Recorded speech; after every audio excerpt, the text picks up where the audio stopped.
Then I was talking about them, I just he said drip ten and organization needs to documentary. Come kakati. I hate my show. Hayi ndikazotaura zemasona masona ngawagare kumasona inoko. Number 66 we Scotland ka. Sometimes I don't go deserve kungosatanga so. Ngamusizini nde. Anzi Nathan what. I don't go deserve kusa. Nathan obi. Eh? Nathan ngonapokelo.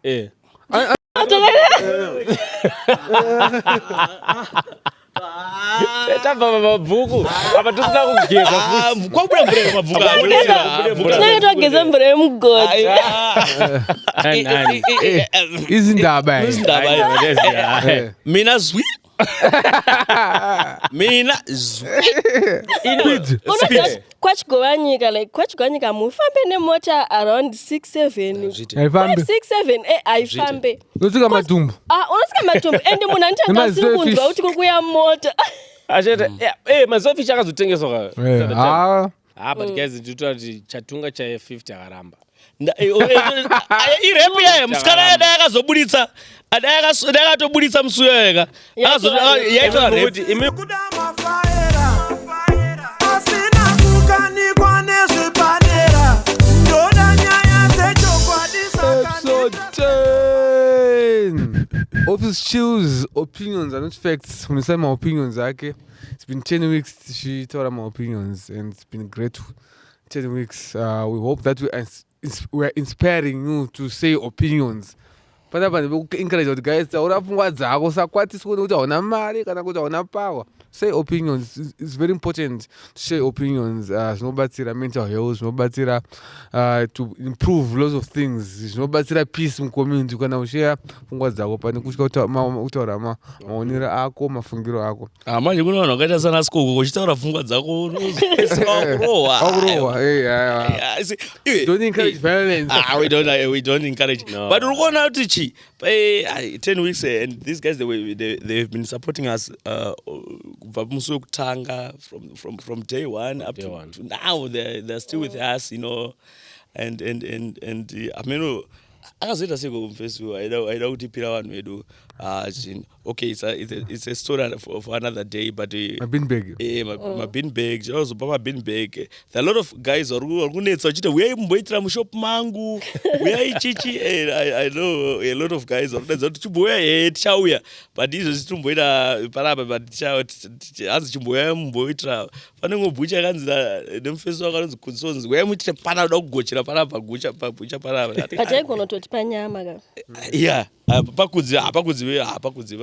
Pane mudara yamwe anzi Carlos Mitu yafana kupanyama uya. Yeah, we are kusota we. Anorima poko, anorima nguruve, anorima mombe, ukwe, anosota. Togonotonoitira kufamu kwake. But musikana anofana kutsvagwa anzi port Zimbabwe anotazobika anobika zvamusiyana matraditional food ambotibikira. Ambotibikira manzwana kuno. Atanisana kugocha something different. Iwe wiki nene zvakawanda, but ndinoda kutanga ka I've realized something. Player uyu yamomzi yachiti hayi lamashona hayi momzi yachiti hayi ni mashona. Waona Momze chikuru so inedza kuti hayi zvemashona inini panapa inini ka Masuri amashona. Masuri amashona. Anzese mashona. Anzani mafari. But akatukwa same comment section nemashona baba. Mashona futhi. But urikuona chintu chinoitika ndechekudai so. Dai ngari ambuya anditi vechishona vachidaro kuti hayi ni mandoere panapa. Made. Yaitoita problem. Ona. Yaitoita problem. Tsvagai iri pachiko ndakaiposta pachiko. Makaiposta mu group. But ukona nezuro ndakafanira neEconet. Then wabva vati murisa nechirongo neshona vabva murisa nendevere, and I was like deliberately nasidata nendevere. Natana nendevere chikanzi no which language are you comfortable? And I was like, I'm comfortable in Ndebele. Chikanzi alright, let me tell my other person and into an Ndebele. Akufonere fonko yona nhasi asati awanikwa asatawanikwa izvezvi Econet. I don't see any qualms. I don't see any problem with that inini. Kuti kana ndisikagone language yato problem. Anditi. Pane vanhu vanototaura kuti mapika ere chitotofara. You know, there kubwera kune vamwe mandevere vakauya kudhara vatoriko vakauya vakatiza madzviti ichichi vakauya vakatosetla kuuyu vatoribo kunoku kuna vanhu vekutonzi mbuya mundevere vatonzi mbuya mundevere vachoti achichichichichi community ine way yatinoita sei yatinogara tichitaura and there are different tichitopanana mvura nenhingirikinzi vanhu vanobatira chiuyu pamusoro ndo vanozopedzisira vada kupatsanura vanhu especially muno muZimbabwe the issue in Ndebele ndiuika yakaitika kuti pakazoita guko but izvezvi mahwani pane mumwe munhu anenge achitoti handidi shona but ukangotanga kutaura naye anotopedzisira kutoseka. You still remember patakaenda kunoita documentary yari Faudzichizva ndakangana zita but pane pamwe patakasvika so tichiti yacolisa isiNdebele sami kanzi sunu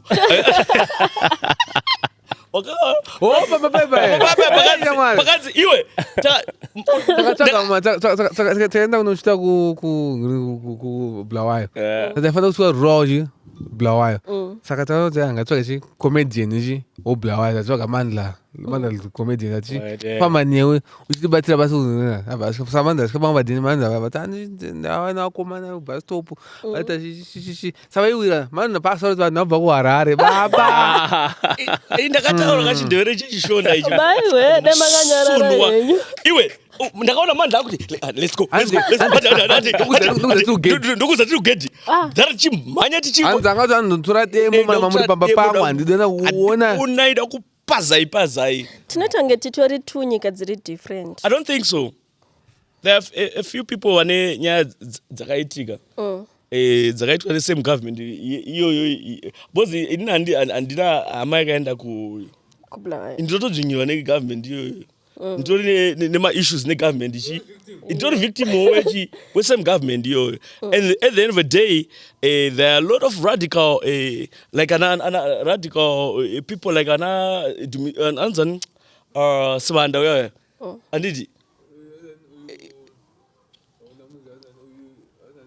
Jabulani Sibanda kana ari mupower hata nezvekukuraundi izvozvi automhanya ne-2030 izvozvi kana asi mupower then gukuraundi yakutaura ndotenge yacho point but ini ndikuti kana paine vanhu vakaita sana Jabulani Sibanda varipo vari radical ngavataure izvozvi kuti awamana this is the time yekuti tiite sei tigadzirisa about bozi masisters edu ekubulawayo anoda majeans from Harare isusu mashona tichitoda majeans from Bulawayo imi tumadollars twekuHarare tuda baby jokura Clive uti spend anzi hustle like Shona spend like Ndebele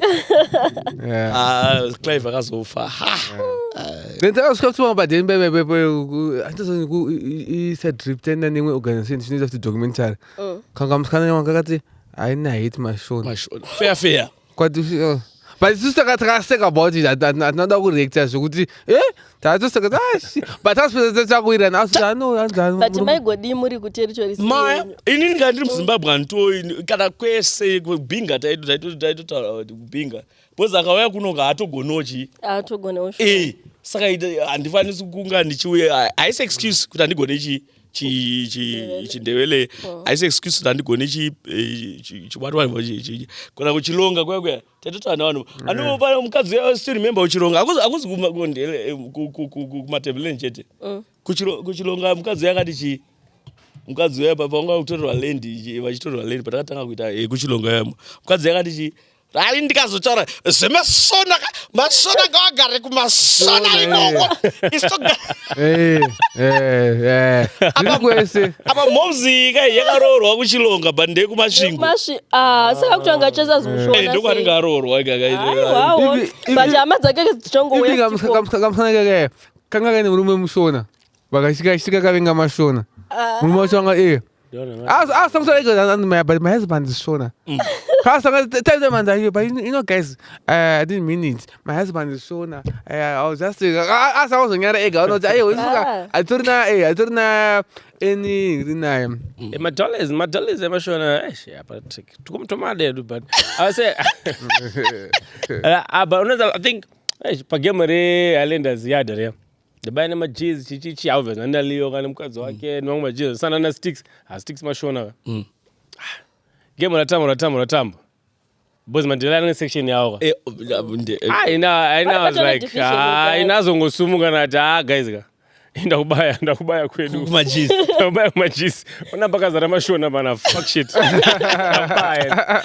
and the rappers but I think at the end of the day I can never think of myself as being someone at the tribe or good maybe mashona as bo kana Mandela as bo Mandela na bo but I think it just happens kuti I think the thing iriko kwese kuti maybe ukatobaya kunoma rurals ari ku deep kuti vanhu asatana mboyana ekumashona wacho asatana mboya kwarari kwacho they will tell you kuti I think Mandela maybe ka nyaya dzatakanzwa maybe avazana ribo ariko mashona so ando ati urori kundera mundevere usabita chinhu chamundevere panapa vatoriko vanhu vakatodaro the same une kubla kwacho kuenda maybe deep down in kai deep down kune vachina nyaya kuti anotovhunduka kuti iwe unotata shona handiusiyandiuraya unouraya kuno saka but end of day I just think one love man but I think chese takangofanana tingori 1-1 but also I think also generation inema traumas I think if they just say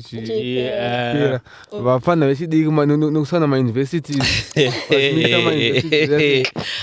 like unashuwa kuti generation yacho boss uri kuona kuti chii amatuke you find them online vachinteracta bo vanointeracta bo zvekuti chiki but there's a time inouya nyaya yacho iyoyo there's a time there's this actress taitotaura auya kuhaifa I think ndovakari last haifa I think auya kusavana here chichichichichi and then akada kupula that card and kamwana kekuti takatokura tichiona uchitosajesa kuti iwe kamwana tuana tune potential ipai nhingirikenzi chi I can't mention akazotanga kudaro because because kudaro nenyaya yekuti amashona imimi muno ndikati cha I think kuti paangari mwana angasati anyatsonzwa kuti kune kana ishu yekucrowd kune anenge asati anyatsoziva more anenge achingoti zvinhu chiri normal panotanga kutongonzwisisa history atongaita sendo panotanga kuita maissues nemashona but my worry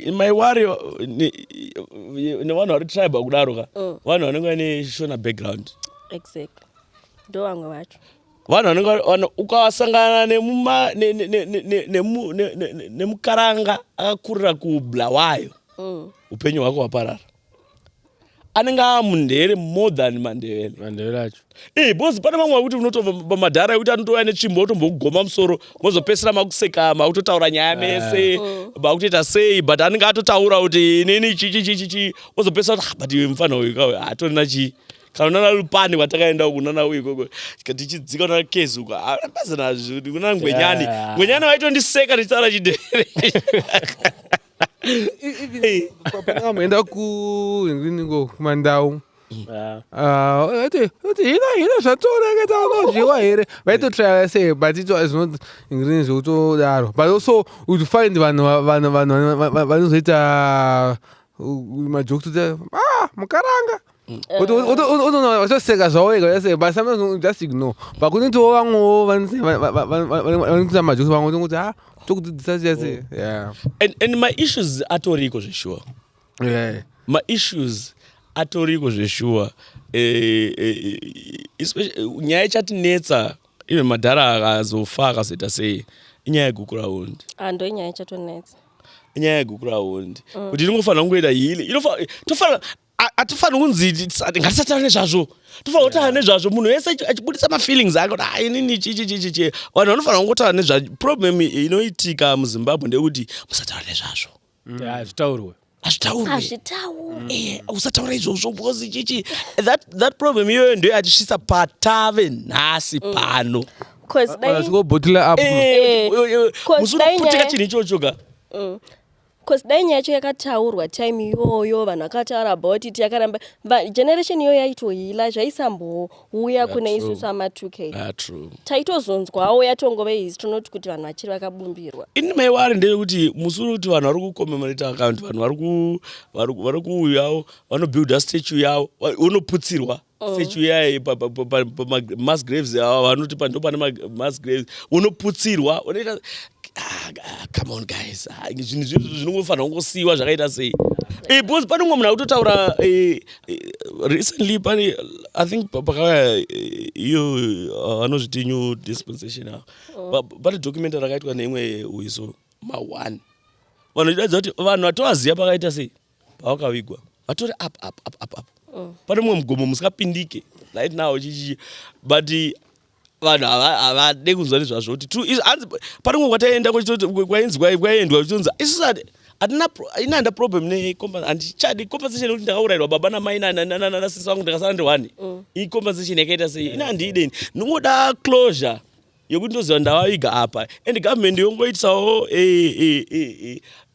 is access yekuti tikwanise kuona chitupa tikwanise kungodai so umwe musikana akati tongokura I think ndakatombozvitaura papodcast kuti tongokura chingonzwa kuti mushona akati but ndoida tororwa naye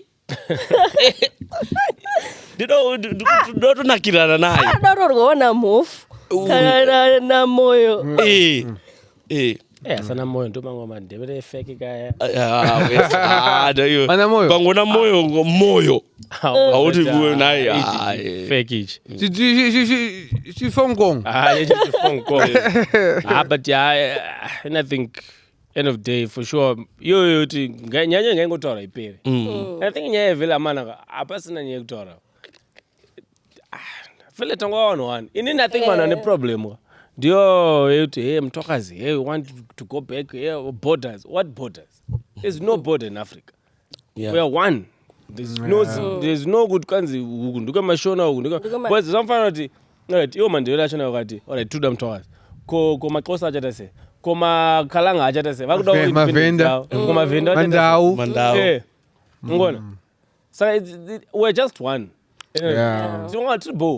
I think politics doesn't divide. And the colonization, I say, divide along tribal lines. And they were continuing. My politics, Edo, Atora Nika, Mao continue.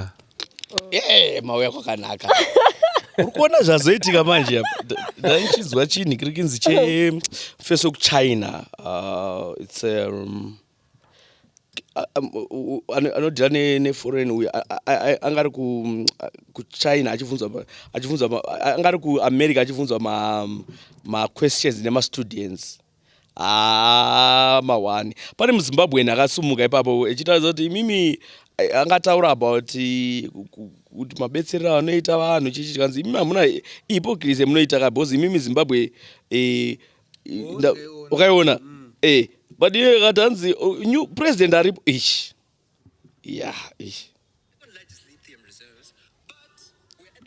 bozi mazuva anotoda kuti tingotaura nemauyu zvokuita isa pauyu unzi but ukateera timbopedza topekutanga your election several years ago and the presidential candidate was very much against China. He is elected as the president. I'm from Zimbabwe. We have the second largest lithium reserves, but we're at the brink of losing ownership of all of these lithium reserves just because China built a parliament for my country. Are you not being hypocritical? You had your election several years ago and the presidential candidate was very much against China. He is elected as the president, and once he's in his office, he changed his mind because he knows for sure that for Zimbabwe development, China is the main contributor for the Zimbabwean economic development. If you do not agree with me, go back to your country, talk to your government, and check out over the past 30 years, which country has invested most heavily in your great country. So you've mentioned that China has a no interference. ndagumira ipapo kuti even mukomana paida kupinda anga asikatodi vachaina Angatora against them. but aona kuti 30 years dzese idzi machina patakatanga look east tikutiza imwe colonization ichitopinda neimwe colonization waona saka vakomana uri kunzwa zvavari kutaura EMFS yeyu ukateerera talk iyoyi aitaura about that thing about democracy democracy yakanakisa takatomboshuphika takaita sei but democracy hairarame muvacuum isusu takadevelopa democracy yedu isusu semachina yedu tega tedu isusu yedu sa problem yenyu yema-africans yemaimwe vanoda kufollowa democracy kwaamerica instead create a democracy munofana kumbochichi chakaipa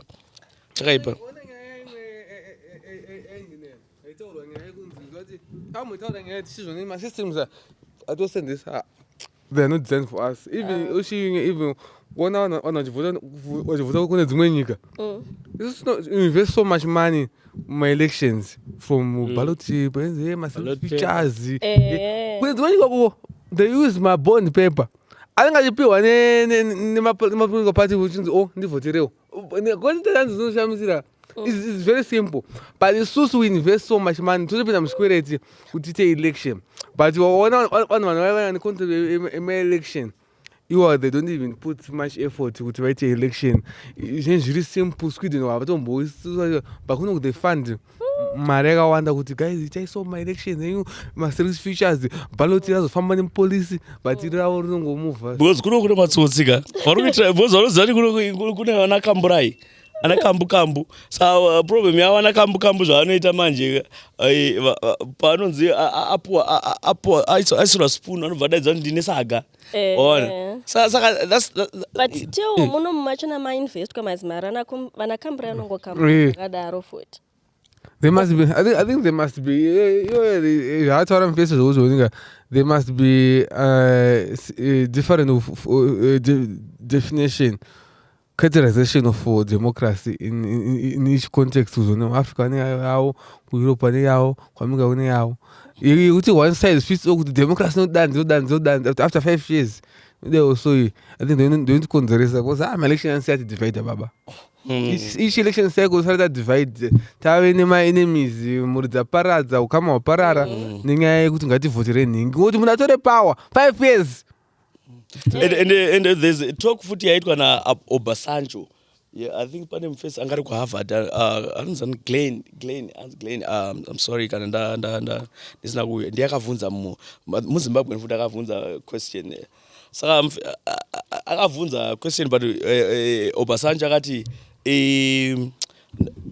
anzi nini nomwe president anzani saka takapuwa task ne AU kuti tinogadzirisa M23 ku Kabila junior Kabila antapedza tanyora report taenda taita sei so antakwenda nopa Kabila report yedu M23 tabatanidza chichichi antakubuda na Obasanjo andakaudza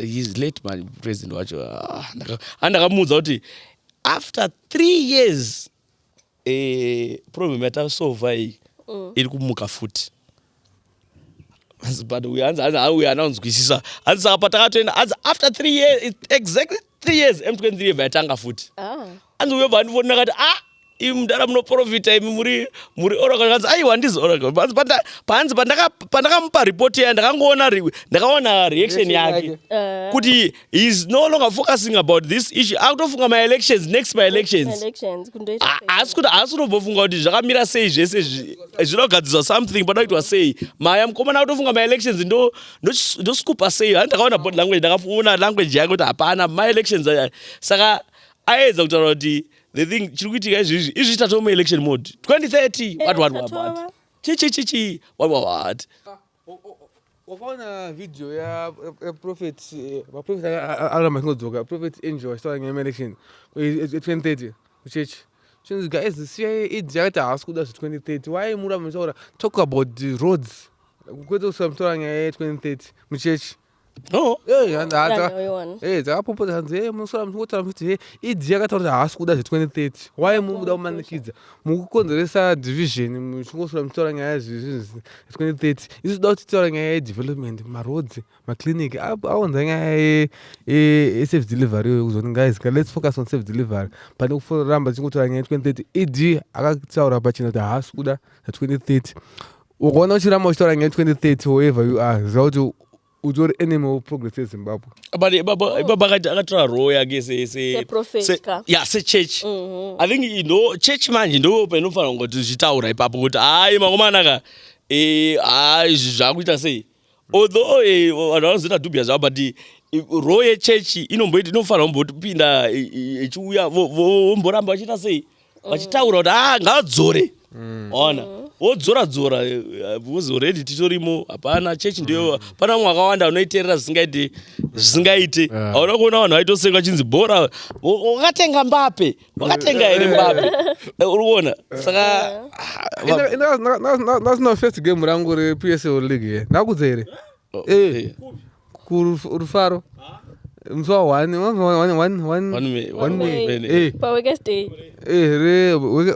game Rentals neScotland nekaenda kutouchline mama ina zvamama anotsvagawo zvenyu I was disappointed hangu no game ramdara mudhara bedza arimo baba achirova matachi wake one touch yake but chatokireta machandizi for Rentals hanzi chanchiti ndopa waya ndisiye ndopa waya ndopa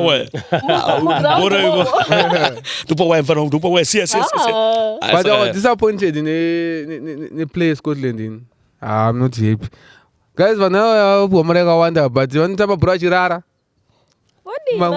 gumwa otorara zvavo aiwa superstar but inini but it's too early it's too early magames achiri apa 8 tava 10 tava number 11 zvavo akutanga ushepa zvayo but it's too early kuti disappointed because magames 10 8 akaivhera kudzinga makochi nomakurumidza kuita whatever game ranaenda ndaonakirwa nebhora ungoona tachana pasina bhora kunoti vanhu anda 5 minutes but magrounds acho akaora futi ndo anonetsa magrounds kutacha ground vanhu kudelay time dedza ndikutsvaka kuti muZimbabwe even bhora rakada kutanga kutambwa chaipo mune mabhambu atina maground ndosaiti bum hayi bum ndakaona Amazulu nePolokwane Venga ichitachwa baba. Kutachwa kwaniko. Kuda iwe vanhu vakagara muMaui kuSouth Africa kwacho. Vanhu vakatogara muMaui. Anozati vakutiza zvimaground zvavo zvakanaka vanonga nezvimaground zvavo Amazulu nenhingirikinzi. Baba. Ma1.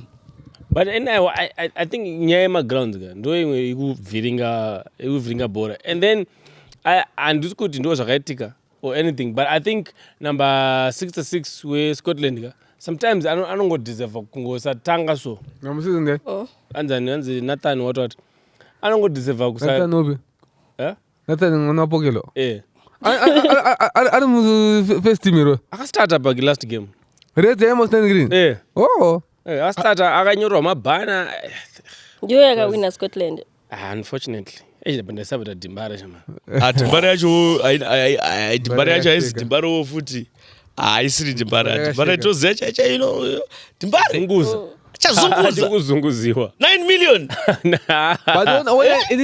chazunguza hayi mndara Ken Bayo ngadzoke pachino Ken Bayo ngaangodzoka pachino mablanyo haisi inyaya yekuti uri kuona vafana vari kutamba mazuva ano nomeni mapedza munomuvenga zvenyu but aitaura chokwadi kuti uri kuona kuti izvozvizvi kwane machannels akawanda ekuona bhora vakomana vakakura vasikaone bhora but taiona bhora ndakaitaura naLeo titaura nemwe mufana weRentals wanaiti John watoti tasangana naye tichibaya kubhora reDimbara John tiperekedza kachi kubhora unoona bhora vanzi ina ndone bhora ndotamba bhora but anotamba takanoona pane problem player asida unoona imwe game unodzidza sei bhora racho nice unodzidza sei So Mapezi was saying, izvozvizvo hatina dead ball specialist izvozvizvo kuti akomana ndongopa example chandida waingoziva kuti rikango seapo apo aita ma1 kona yacho ma1 anditi vanalosibunje waingoziva kuti vakango Chris Cross yavo vakangorova na Stuart Murisa vakangopesana chete kudai so ma1 atanga vanotoziva kuti vanoita sei Morgan Kataza vangodai so uko maiwe motoziva kuti ma1 aita sei atanga saka izvozvizvi ndiani anodaidza kuti anonzvenga vanhu kuti akapuwa bhora anonzvenga izvozvizvi varongorara kani hapana ngodai varara uzati inini chanibona njonzvati even nansindeka kuti guys tapatira mari dzedu pagedhi apa tione bhora kwete kuti tione vanhu vachidhileya vachirara kuti vagwisa 1 bhora vakutodhileya tambai bhora tinakidzwe ende so that tiramba chidzoka kubhora pakuti ndauya kubhora ka 25 minutes dzese dzegame ka ndidzi vanhu vanga vakangorara vachingoti injari apa nemanetsera ari kuita mari kudhara aba ndovietnam kamachiti mukorara guys ndapatira $3 ndatenga mugojo wangu anondijerera handidzoke mani kubhora zvibhora zvenyu izvi ona akutosadza nganibhadhira $3 yangu pamwedzi akaona 4 magames nganibhadhira yangu DStv English League but uri kuona kudhara ka Black Aces nechapungu waitononoruona pungulungu watonoruona Black Aces nechapungu waitoziva kuti ma1 anenge ariko ikoko Zimbabwe Saints neuyu waitoziva kuti tingonoona bhora anenge ari ma1 saka but mukufamba inini bhora izvozvizvi also unonzvanzi at this stage ka I think Scotland is playing a good role kudosa the game kudosa mafans kuya uzona amenga kasemenika vari create ground matimu anofana kutora advantage kuti mabhora anonakidza kusa vanhu vaite kunze kuti tunonakirwa takunakirwa imimi musanoda kubva matotonge hamina mino kuti ndakanakirwa netumauyu tochitumachi tumacheletasi machelete chinherera macheleters ekumabvuku kusina mvura uka macheleters akomanaaurana chinyika guys urana chinyika uko musamujairira mbingi yapamachelete aya mbinga iruwa mari machelete anoda kuona na basketball kwanze kubhora aiwa kana wamaita ngachigonawo katambawo ka zvokunakisa auna movement inoenderana mabvuku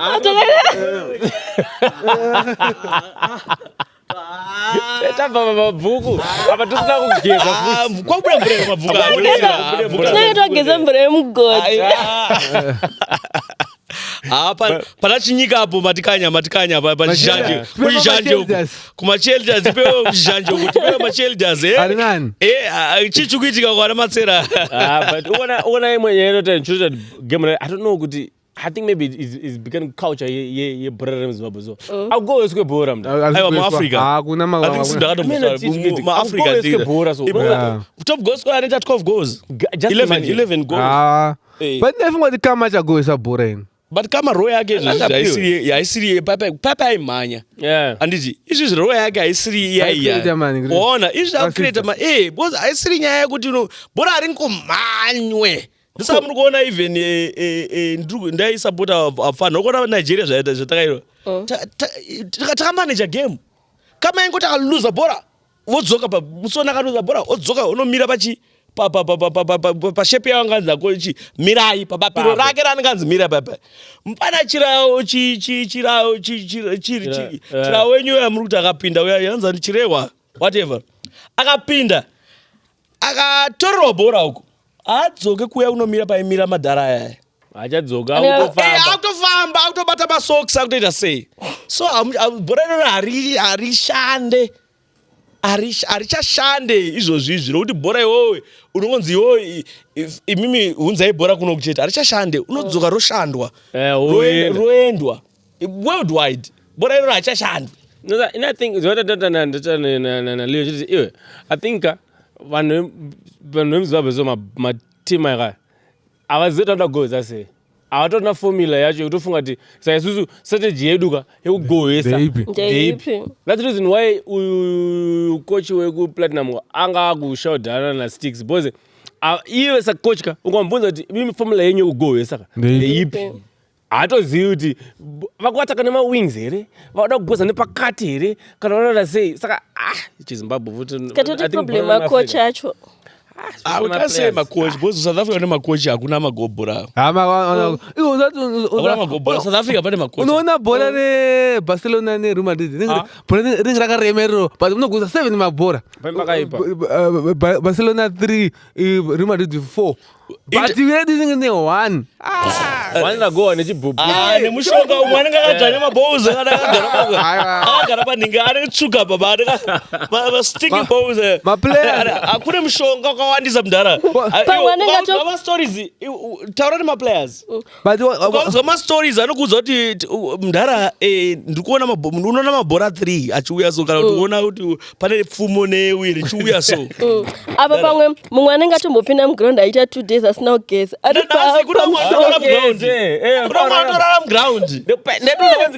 Amanenge ngadzidhimba redzapera kumana. Murufaro mairariwa mwe. Mairariwa.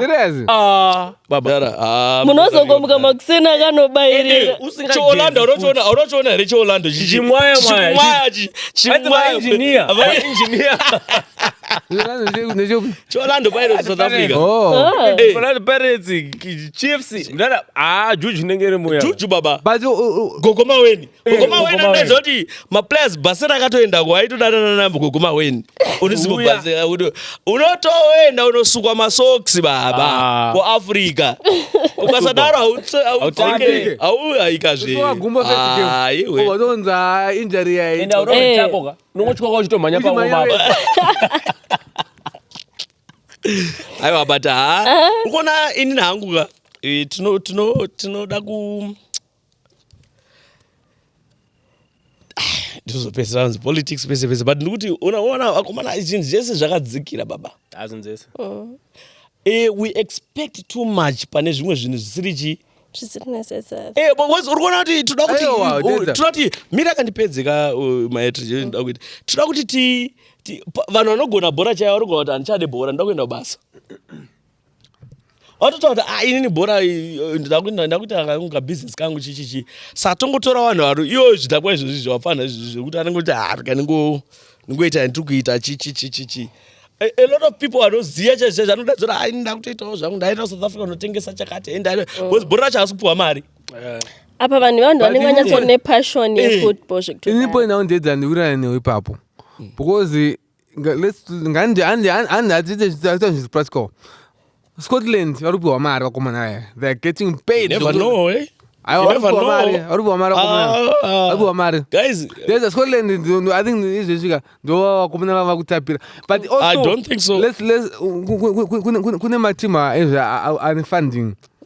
Mozi Scotland Simba Green Fuel vane mari saka vakomana kava vakatipa excuse yekuti hapana motivation Dynamos tinganzoti sure vakomana vane motivation but play Scotland Mozi ifana kunge iri different ifana kunge ichinakidza because kune bag vane winning bonus yakanaka unopiwa mari mari dzazuka anda kuti ndasangana navo vakomana vakazara paEcobank vakomana wakaenda private banking vakomana ko vanenge varimo vachitora mari imari iko winning bonus yeScotland. That's my 500 here. I'm not sure. But that would be why there's a Kosi or to Kosi right now. Muzwe. Can I ask my $50 in my way? But that's a one. But I don't go to Buddha. I Dynamos are not married. Dynamos are most that set up for Mari. Quick when they are complaining as you do away. But yes, but also last time we pour a marine wiga Tagwire Sakunda Munesa I pour Mariagi. But I excuse you dance. But Jimba Nindapo don't want to know Commander. One thought, I'm a suit in the Mother School. As Mother School. Unoita vakomana oita basa remujim mutedza. Oita basa rekuita fitness training makadzi maaerobics nemacardio. Uvaisa kuseka. Vaisa mari vakomana kumajim uko. Mabelezo nokutaura ndotovaona zvozvina akatouya namira client yangu komana mujim ma5. imbuya dzavo dzaunonga kurara nadzo imbuya dzavo dzaunonga kurara nadzo unotamba ini handisi kuti kune mari obvious handisi kuti kune mari chichichi but kwete zvekuti tingatonzi havana kupuwa mari yemusi wakati chichichi wakaipa but ukaona ngomuna achitapedza session akaneta omirira madollars kani madollars unozaina uji plus imwe chinhu also chafunga parubezwa ne-PSA ndepekuti vafanira kungogadzira price 1 izvokuti game unonzi $3 vambodhonza crowd kubhora rimbodzoka izvokuti $5 game $10 hakuna munhu anozara kubhora indisina hofu mumba. Let's all ngatiite masoba maidzi vedu bhora rera rataienda unoona takamureva nachichichi kumba kwangu kuri bhobozwa waitopuwa mari yacho yekubhora unzi enda kubhora wodya uyu zvese chizi yetozi chizi taidya tiri kugeto bhozi zvasikashamisire chikafu chasikashamisire saka kana izvozvizvi kubhora kwacho even wakati $1 ndara pamwe maybe kana riri squad maybe even wakati $1 chairo kamudara akuzaroko aiwa problem yavo ndedzaine kuti vatomukita kuti maprice random ngavamboisa price ndozvazva zviri makore ese ekuti even kunana Europe mabig games ane maprice akasiyana aiwa kurivo vari bhora vane consistent kuno kubhora ranga radonha vanhu vasiri kuenda kubhora saka izvozvi vawana kagap kekuti vanhu vanenge vaita kainterest nekubhora ita kuti iwe waita wane interest vanhu vangatogara vari kuenda kubhora vanhu vanotoenda kubhora dedza ground hausuzarawo ground hausuzara kudedza hakuna vanhu nandiri kwaground wakaenda Rangers veScotland havana masupporters ka Rangers vesupporter neuyo havana masupporters avo even game reScotland neDynamos akasina kuzara eka Scotland yacho haina masupporters ka aiwa but Dynamos ine 7 million followers aiwa ingati kuti kutone maproblem but kuti dedza ukurambe kuzoni vakangoisa price $3 vanhu vozodii percentage ikotora 10% ikotora mapercentage yeCity Council yesport recreation wotora yeground wotora PSA yotora percentage ipapo paponde papo badedza ukaita 10,000 vanhu vachipinda muground nekuti vanhu 2,000 vachipinda muground vachibhadhira $5 ndizvi zviripo aiwa pandikuta kuti wotenga doro zviri doro riyaningire I think when it comes to issue my supporters, well, fine. Since vele bora redu really low already, so my prices are a little bit higher. But already wana spending power. You would understand the lecture. Those is $5 and $10. So I think maybe fine $3. You maintain about 3 pabo for some time, so that at least we boost. Vanhu but I think maybe nyaya yekuti vanhu kana kuzoti Saturday andina activity I can go kunoona Simba bhora versus Scotland Dynamos Rentals ndona sort of recreation kuti we can do away drugs because we know kuti tinoona zona bhora redu but chikuita madrugs chikuita madrugs aya ndopachipantoa arangasangana pondo yacho wakomana madrugs akupora akasangana pondo kana tora racho bosi wakatora $1 nepondo baba kuzoita madrugs kuda kutsvaga ngoti nobva ndarara bosi kana aine pondo pageto paine pondo wakomana anonga uri right anodya jeda otorova sadza rake re50 cents wopuwa 1 nzondora $50 akurwa masupu akutorwa netuma tinonzi tumacheteyo tinenge tumatukis tetu patutuleza nototorwa kati wakawanda ngozodo but ndonatoa uona takati zvanofanira kungerera ground rasati makasenda ati kuichiti Rentals iri kusika permission from council kuti irenovate DZ. Anoona. At least rakarenovate mageto you can have something that but is it unoona chi. Bora I think that I can support. Kuti Yeah. Chibuku you koita imwe renovate. team Caps United yotora Chibuku. Yeah. Exactly. Imwe yotora Gwanzura yotora nemwe team. But mateams emuno vanhu vacho vari kumarana mawane amana. But ndakanzwa kuti uyu magaya akarambirwa Chibuku necity council apa ndiyo azotsvaga yake space Kwekwe. for even ye hat Urikuona chinoitika pamadhira aya zvafanana nokuti Sakunda akarambirwa uyu Rufaro. Madhira aya anenge anyorwa nzi 1000 years chiro chiri chedu. San Siro, ngatore for example, San Siro ndeye city council Italy. And the internet we share that ground San Siro here.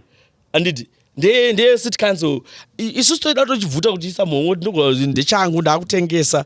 Wakaona uyu kumasvingo ati kuye masvingo mukadzi akatorwa land yake ndi anonzani kumasvingo mupolitician kumasvingo aibhadhara zvese aiita zvese city council ari up to date. Nyaya yacho ikapinda mukoti nyaya yacho haina zvayakaitwa mukoti macho mukomana atora atongotora atovaka private school yake ipapo. I think iye ega haasi ega because I know handizotaura mazita because zvozonzi kwanzi sikokatanga baba uchitoona traditional court so uchitoona kuti amanaka apa munhu akuvharwawo nenyaya yevakomana especially nyaya yevakomana vemaprivate school awa vane land dzavari kutora dzinotyisa vakomana vemaprivate school nevakomana vemaservice station nevemachurch like mabig church. But these are the same people vatutaura nezvazvo the chicken guys akomana kumusoro ndiwo vanhu vari kutora iwo unoenda unovakaoni kuti panoswera paitwa sei papazwa baba baba ndakanzwa mwana achitorerwa land yavo so mambo aona kuti uyu mambo apiwa mari uchitoona wega uchitoona nyaya yacho ka uchitoona kuti chichagaika pamwe vakomana and vakomana vanga nemapoints achiti your family land ndiyo yekuti zvani uyu akavaka apa ini ndoda kuvakawo ipapo but utoona kuti mama utoti no mari yakunda kuchikoro. vanangu handi chikoro chani chamukutaura chikoro chani development yani palend yani apa private school futi private school apa vana uchinzi kuti vana vemunharaunda imomo avachaafode kuenda ipapo kana afford kuita zvinhu zvese izvozvo saka ndo patino encourageana paya kuti let's participate munyaya dzekuti panouya ma-elections panouya let's participate vakomana because chinhu ichochi right now ndakaunzwa mumwe munhu achiwanza chiti geza aiti ngatidai so onai mechitituka nemabasa onai mabasa enye akupunzwa manje marondera aitaura paaudio chiti onai mavhenda achiputsirwa zvinhu manje kuchiona bozi iwo uri kufunga kuti iwo ndiri right 2 minutes waka apa nengo ende vari kuuya baba ndakaona mambo achibvunza kuti saka imi mukuti land ndiyani ndikanzi nhasi manje it's not against Dumika it's against Bransom Investments ida vaka servers zikanzi imi Bransom Investments ida vaka servers paland pangu zikanzi iwe land yako ipi iyi land iyi kai chaitaura ndichauya ini paground handiti ndoona kuti land ndeyani handi land ndeyangu musha wangu munomu tokutsvagira pangu kawina investment mudhara bosi vakomana vaida pakona anzotoda mumain road pakona uyakati paland pangu pandakateerera paunda kwajinimbi baya yakatorwa I'm sure izvo zvakutodevelop. Saka uri kuona manje madhira acho zvakunoizoita manje and maissues iwawa hapana ari kumafollowa because hapana kutambisa magaro hapana ari kumafollowa but munhu anozovhunduka chauya pamba pake chazouya manje ndopanotanga kuti ko zvazomira sei and zvatopera handiri kuona Tino machikaire kuti ndiyo nyaya yakwatino yekuti munhu anovhunduka situation yawo yako Tino akazoenda taane makore manga andichitaura kuti muzvipatara umo hamuna kumira mushe muzvipatara umo hamuna kumira mushe It's the first time pandakaverenga that thing and jotora screenshot amana I think minister vakutonga and then ndotani neboys kanzi iwo why usikukuonera dhiri mani we nhasi ndopa wakuona unge munhu yautaura shuwa uyu nhasi ndopa akuona uyu hausapenge mani we mani jeti mani aiwa isi jeti ndiri kutoti vanhu vanenge vari out of touch nereality baba Exactly. because vanenge ichiisa mwana waSt John's St John's inonge ichipiwa mari kana neold mushwa baba ana St George's ana St John's vachiita mauya anopiwa 30,000 yekurana rugby uyawo necompanies corporates right now kuSt John's kwakuine rugby anditi baba Devakaona ana kurukobota vanga variko ana mukuru vanga variko ana vanga vese vemunotanza hakuna funding wati vese vanga variko. Why? But support ma inter schools competitions. But ma corporate ma artists atina corporate support but vanongazara urikuona saka these guys they are out of touch nereality. They are. Apa unobva vati even kuhealth kwacho vane mamedical aid havasi kurapirwa munomo haatombozivi kuti hakuna maparasite. Mary chayakataura Mary Mubaiwa Chiwenga akataura kuti ndoda passport yangu ndonorapirwa kunze unorapiwa panze. Uri kuona funga kuti Mary nemari namudhara yake Mubaiwa izvozvi auchema kuti ndingoda passport ndinorapirwa hangu padai izvozvi ndisina kugurwa ndisina kuitwa sei because kunze vatoziva kuti kunze kwakadii. But what I need to understand, these people, they are not out of touching the reality. These people are ignorant. Amona zama mutara zoti right uyu akuona paunoti hama yake ndiuya anga iri kuchibhedhli chakadomoka. Is that the same thing pamwe maybe let's say hama yavo yobva yazoendawo kune chibhedhli ofuti chakadhaka ozotonga zoti but I think we need to. Wakanzwa arrogance. You see arrogance statement yeuyu. Minister of Health. They feel attacked. We feel attacked in Latino. But tinautaura hakuna ukaona mumwe wako achikudza ukaona uyu achitaura kuti zvinomira mushe I said attacked. But even some of ZANU-PF comrades was supposed to picture Tino Camera by USM Basika. And the comrade asi usatedzera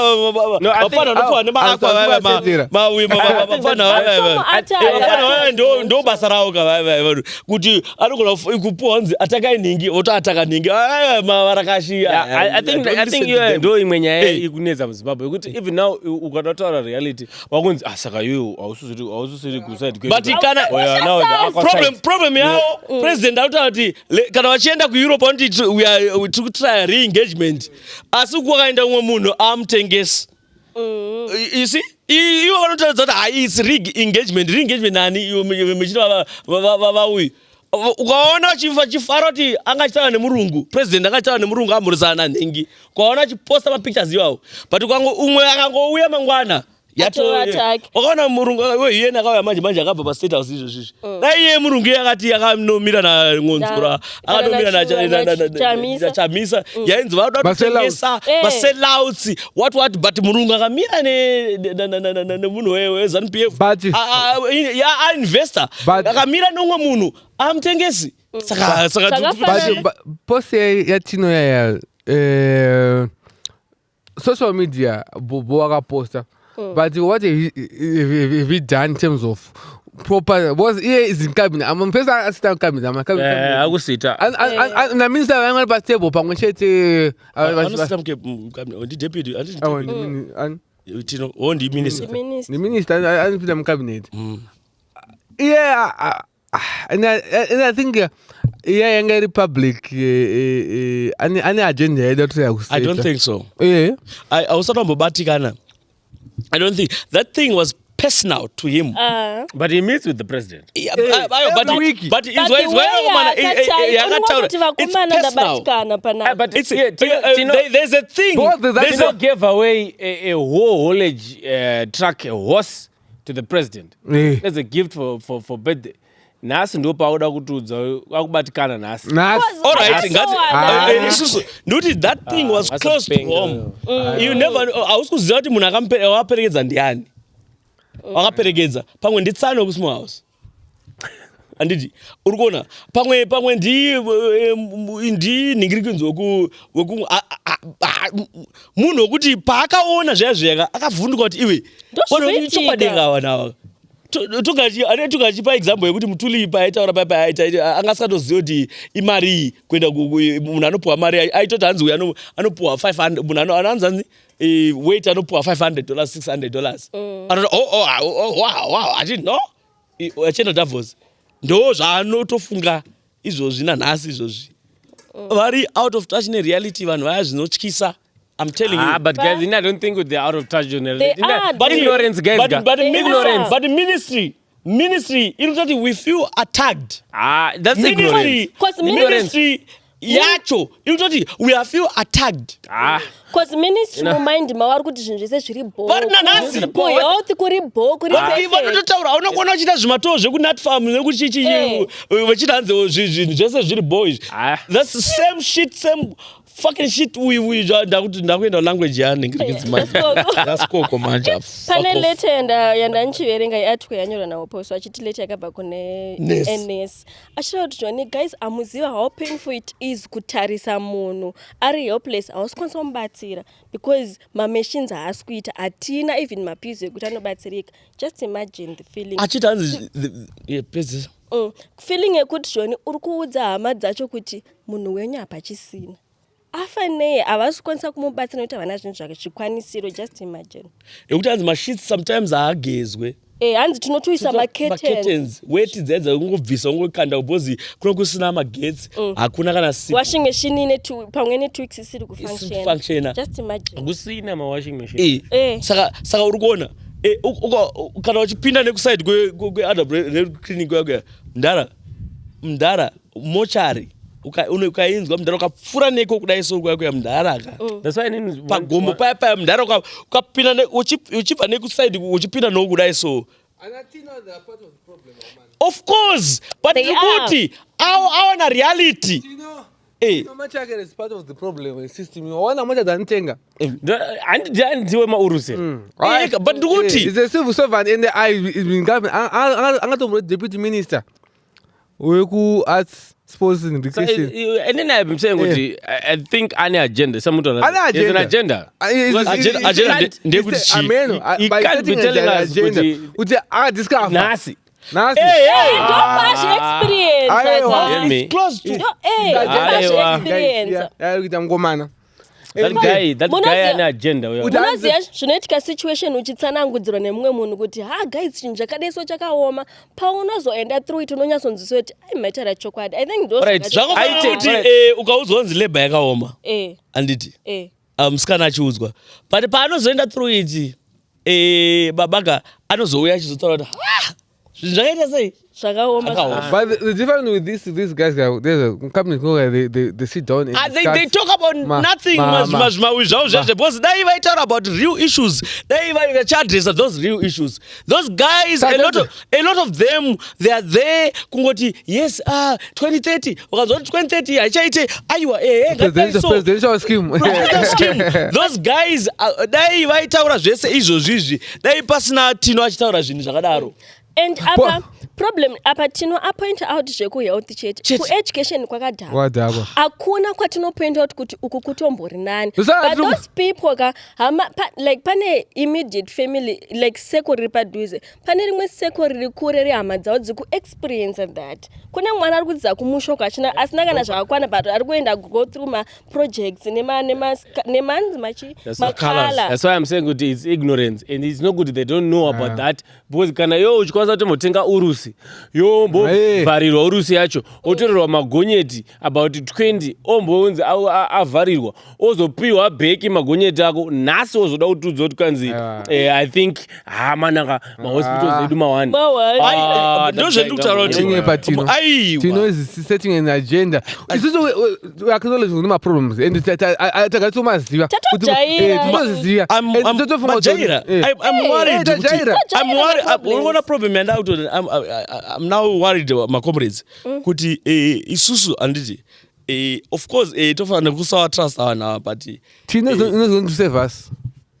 but haisi nyaya yekuti achatisave kana asa Tino ataura chokwadi chatega tichingotaura kudhara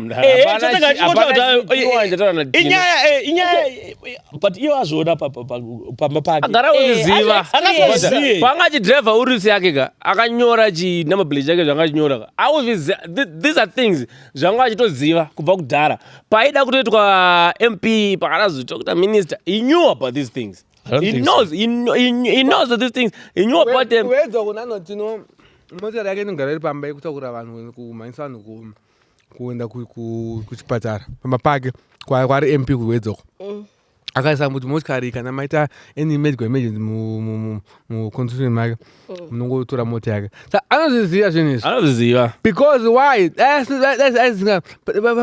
pafana paita ambulance guys mwana uCD anoziva kuti Zimbabwe zvinhu zvakadhakwa man hapana mwana weZimbabwe azeri baby girl kuti things are fucked up right now but ndikuti vana vaziziya vana tikudhira navo varume ka tikudhira nachimombe anenge abva kuitiswa rana achirova vanhu achiita sei ozotambira mari munhu iyeye anokangana 2 minutes munhu iyeye mudharaka kana musi anenge abhowa mudharaka ndiye vanonge chiti ngatidye 3000 ngatingoidya izvozvi panapa ngatingoida chini andanga kuza kuti weekend vanhu vaidedza 1000 hadi izvozvi pakati tsvaga madollars ione ndokupa 2000 uyu ndokupa 2000 tsvagai madollars acho auye timaendesa pakati you see those guys they vanozobata mari mundara mari iyoyo haachazive kuti munhu anomhodya mbwire autozvikanganwa anototenga bhodhoro 35 years omwa ropera ronzi muda chii and pakatora kunzi kukudyiwa mbwire kanotoshemiswa mukuchiko imimi iyo haana kutaura tere tikunyeba pataisvita kuti kunopimwa mafuta kunopimwa uyu anotaura kuti kunyeba kwese asati azviexperience munhu haazivi akaramba akadaidza kuti you guys you're lying and the way munopuwa mari mechilaya tikati iwe utaura kuti inini upenyu hwandakakura ndichiona utaura kuti kunotengwa matumbu anoiswa matumbu euka nemauyu hanzi hakuna zvakadaro muZimbabwe akazomondishoka iyoyo I was shocked dog I never knew about that I was shocked because it was my first time when being scope I know myself at high touch and stuff so Rosa ndrugeto because normally routine yangu chopa denchi asana zongoti amazika ngati mu roll around neboys shamwa apa it's a street ka routine yakazara kuti ende unongomemwasiro kapasiti kadesoka ari unotengesera 1 dzondora ka ntoka khara mari yako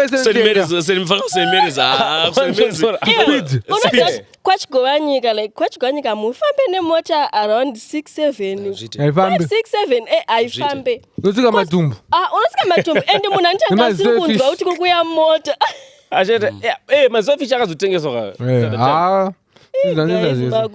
ayo kana patakashuta kuhighfield that main road yae patakakwira tichishuta tichikwira namakanaka kudai so munaona matumbu euka akazara nenyama nechichi dzakazara indakatengeserwa uyu kana utengesera chii nonzi dzonzora 1 fair unzuda 1 dangana wezinge inzi 10 zig for 2 idubi aikazve yeah but sure ndakamboita side hustle rekutengesa nzondora nemusoro munhu awaya chidzinzi hainachete angu ndiri wayo tegona kuti joni maybe dollar dziri 8 kana kuti obviously 50 cents makuti dziri 4 andasi ashoko saka 10 zig 2 amwe ndakazi like fuck into the 10 zig the 2 nzondora dzangu ngozviti chachacha odzisa maybe tinangasiri kuzwaka but aziziye kani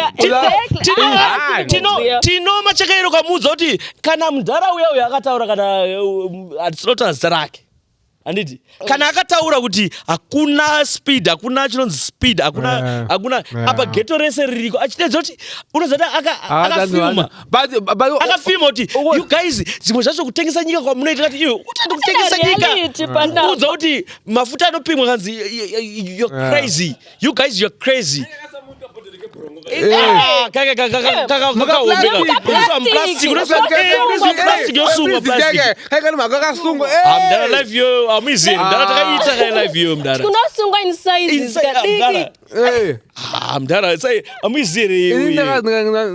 ndakadiscover kuti ndinoti kumbare varimi vanoya nemadomasi avo nemavhejis avo makabheji avo pane anosvika akapwanyika anoraswa kana auraya anonoraswa kumarara kuseri kwemusika so ko une vanhu vanenge variko vachitora madomasi aya vachimaklina achisaba side voza the box obva azoenda unotengesa masini aya bama anotora cabbage rinoklinwa bama cabbage rinonzi 50 cents panenge ari mabreakage anenge akaora ko mapotatoes apunozoti ndakaiswa pakati ese pakati akauraya anotorwa onamirwa ndiona pane uti red soil yainonamwa kunamwa aikazve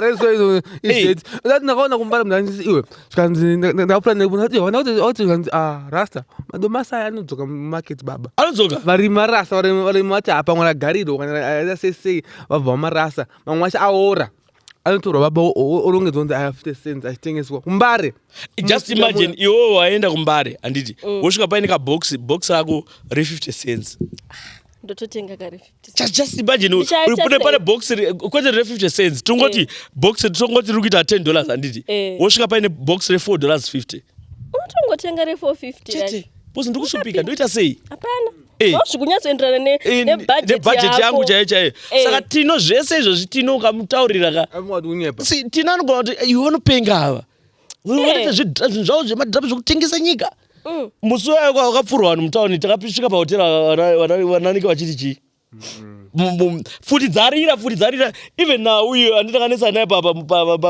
paambassador uyu akuministry of information uyu achiti anzi hakuna futi adzirire in Zimbabwe like that don't do that kamuti hayo kandotakuti panapa apa isi mabhurugu akatota neweti utoti hanzi hakuna takasvika ka vanhu vachiramba pahotera vachiramba vachiti aiwa nikaiti chiye chidzika pasi vanhu vatanga vakuposta kuti futi dzarira mutauni one vanhu venyu vatanga zvochakutongonzi ava vanhu vemaskitsa but ndo zvinenge zviripo I think situation like munhu asati experience situation haambonzwisisa anotoona kunge vanhu moexaggerata mukusara zvakunyepa mawani ko matimatirira album raJP ndini mukudzei I think it's a good album. I think so. But also it will take time. I think vanhu vajera ngoti. Aiwa. Tungura timudzoke pazvigaro zvenyu.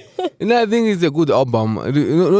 Ichatora time kuti se ripinde muvanhu. Even Chireme na pechibuda vanhu vanobva vaita zvakati.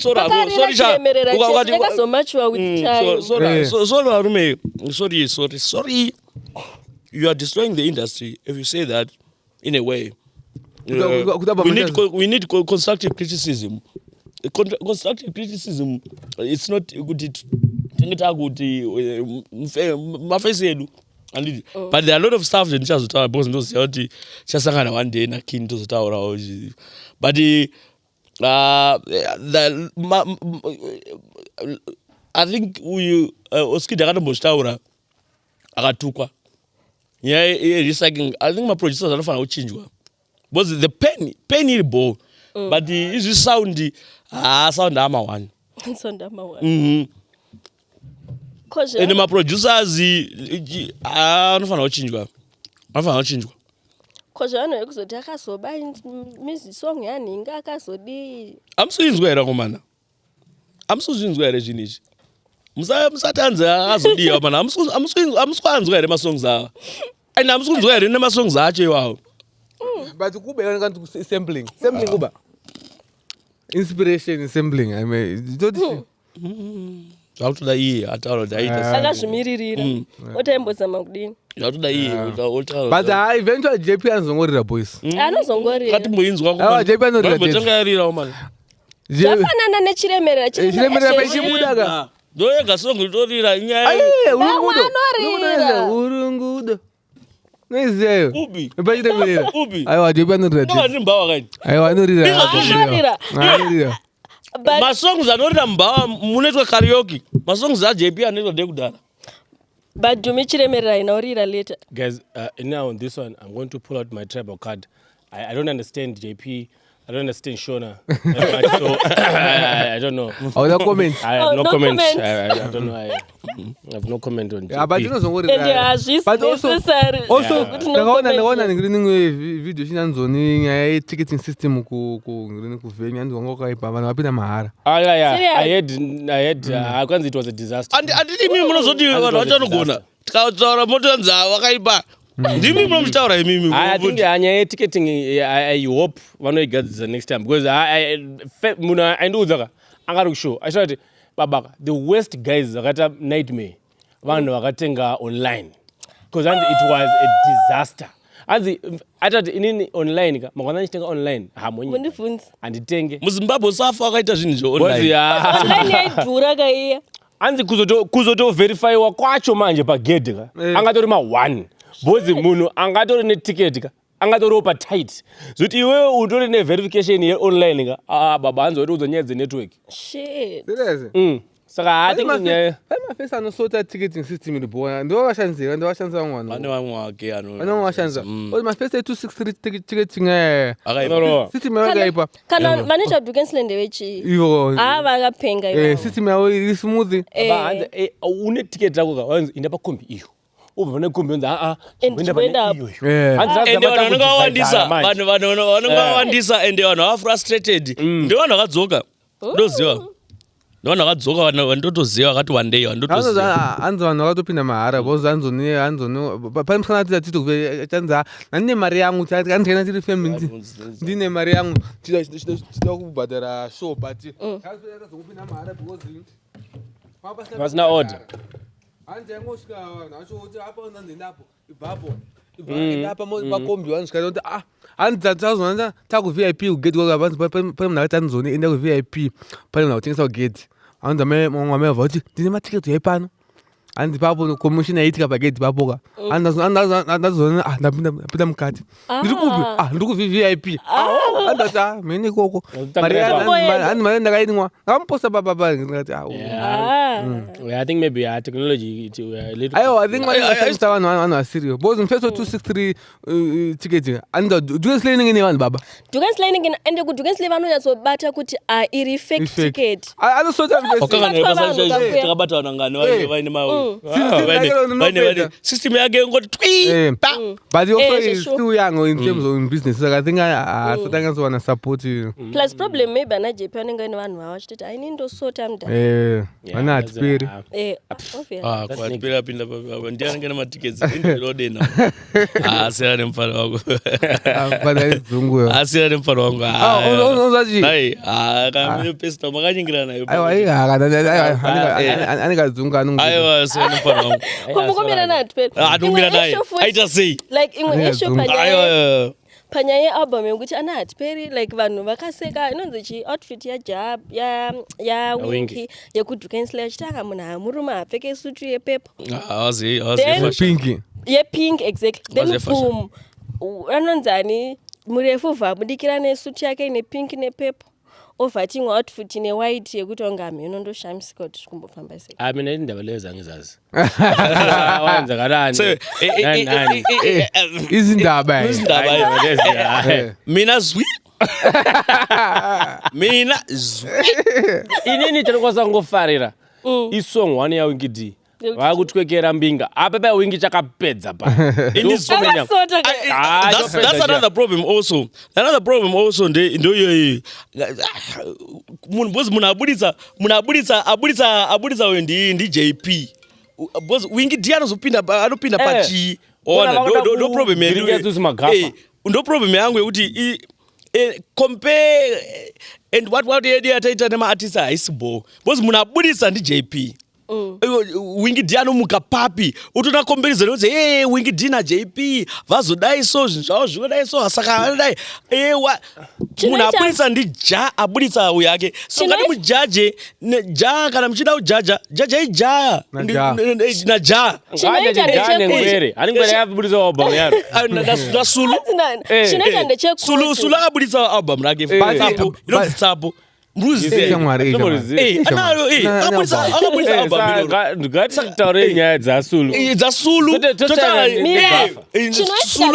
akabudisa album rake ja akabudisa album rake ngwere akabudisa album rake manew album totaa manew albums so ja abudisa yato comparison hey Wingy akadai there are some people who enjoy ja and Wingy apana pandonzwa macheso chete ndotoenda kwa ja ndotoenda kwa ndonzwa music apana pandonzwa munhu one chete iye munhu yanenge atori psyche chinoita kuti vanhu vazocompare kana kuti Wingy paalbum raja ndechekuti vanhu pane vanhu vanyatsozikanwa kuti aya vanhu ndevajaha paishu yaWingy vanhu vanenge vakablasta saka vanhu vaWingy vanenge vakuzama kudzosera kuti imimi maiti Wingy wedu akazodai so chionai ja wenyu azodai so ndo mafanzi ndo anokonzeresa hondo idzodzo mafanzi but mafanzi haana basa mafanzi hatorina kana basa pane vamwe iwo haana basa pane vanhu watoziva kuti but vanhu havafanira kunge vachiita zvinhu izvozvo. There are people wekuti iwo haufanira kunge vachiita zvinhu izvozvo. Mafans, they can do that. They must do that. Ndokuti vaenjoy.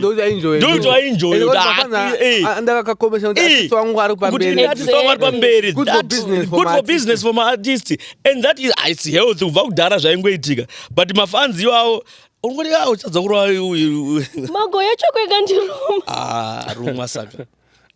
Ndaipoma ndirume. Ngoro aitofira ipapo. Saka rumika. Hai nini nangu nyaya dzichiro ngoti nini maybe mama chitaura nyaya dzana. What is happening?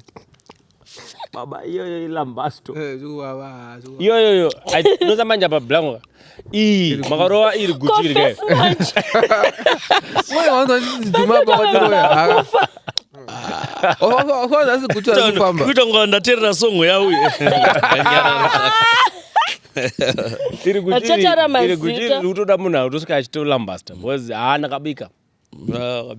Uchi baba. Guchiri uchi baba. Pakashata. But urikona chi. Ande ngatingoita dzimwe 3-4 years muone. Mchazobata mazuva. But izvozvi zvani mazuva yataingogara tichingotaura kuti apa paproducer ari kutora masongs evanhu opamukomana vanhu mechiita sei the problem you my producer. Of course. But yes atitantadza kuti research. Inzwa yakomana.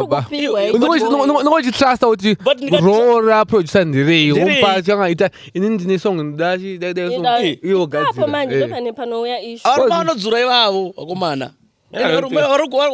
Ora pain ukatera pain unonyazo avanonyora mukomana JP mawedzi avanonyora panapa yangopuwa umwe munhu anofunga papena pa ndopanofira matisa akawanda kunyora but uyu anayo and then unopa dhumu unodzura uyu azvimeke sense odzura mapiano odzura cheka guys apa vanenge vapa dhuma jera chat over tongoita copy and paste yakadaro baba yeke pozitora kachat GPT yayo oisa apa utanga kuti okay rega ndichigadzira ona mama like argument ngaya kuti hey problem ema folk songs but zvafanira kuti shiri yakanaka uri kuende pi uya mapfumo akaimba but iwo kanotora nebeat racho rakaita namapfumo aisiri folk song ya mapfumo exactly zvafanira goto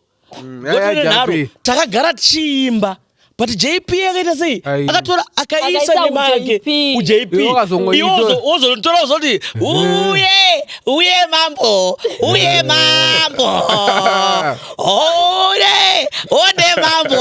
onde mambo ovunza kuti but it's a folk song and inini tikuita because hapana muridzi wayo ukufanira Song yambuya kuitora neani. isong yambuya neande takakukura tinayo Tichiimba tichiimba community song. saka it's a community song but hauna kuisa effort kawaisei pacommunity song yacho kuti sound different Oye, ikokomelo ndosatakazoramva nyaya ikokomelo. But Yes. up and down, Imagine. up and down. Tukuizenya, yeah. Be creative.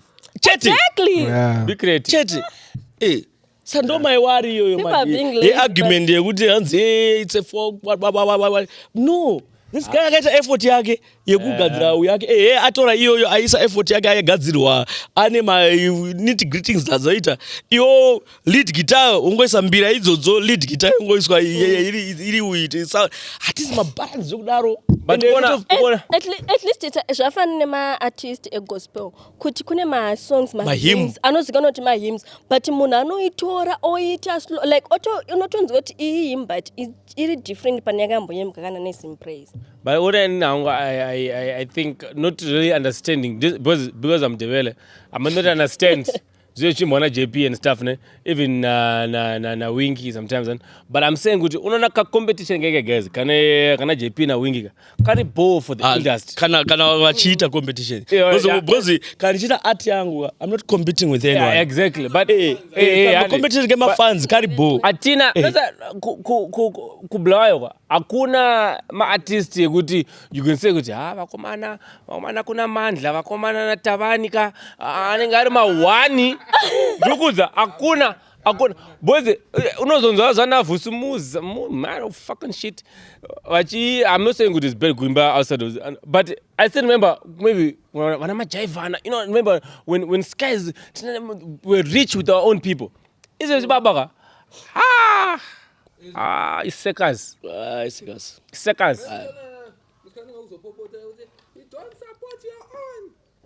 who are we going to support? Anzani shit your friend yangu pa Facebook anzani Who are we going to support?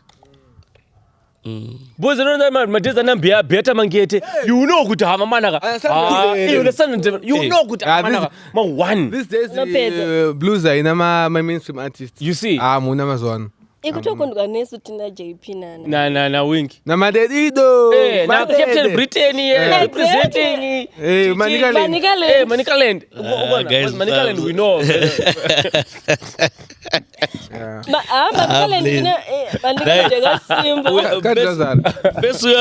Besu yoyo pamwe anotobva kuZhombe because mamutare doesn't mean kuti uri from Manicaland pamwe ndokumozambiki inobva dowe ari kwamutare you see saka gatsaide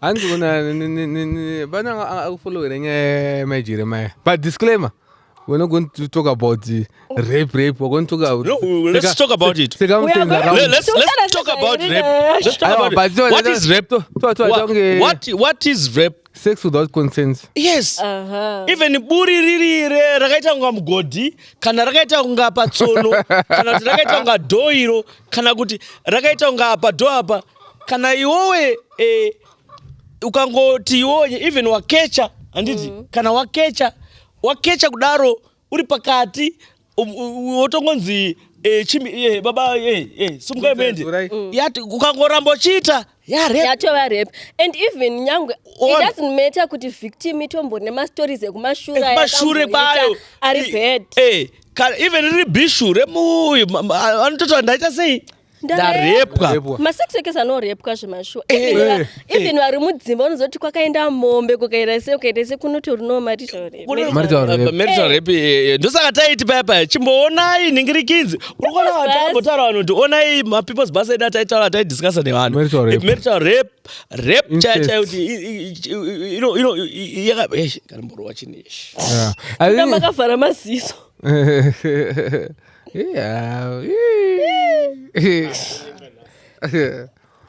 wese chiko chini chichi Mune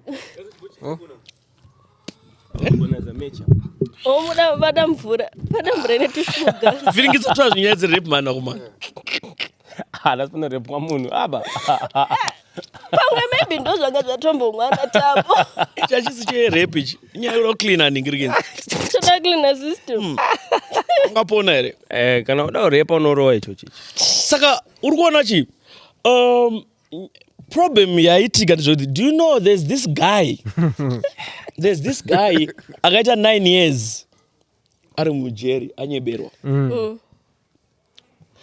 kuamerica I've been following kuamerica nyaya dzemarepi idzodzi. Pana wapana waingonzi pane mwana akaita 41 years ozobuda unzi nyaya yanga iri kunyeba chichi Apachita 41 years. pane nyaya vakadzi vari kunyeba kuti taita sei tarepwa.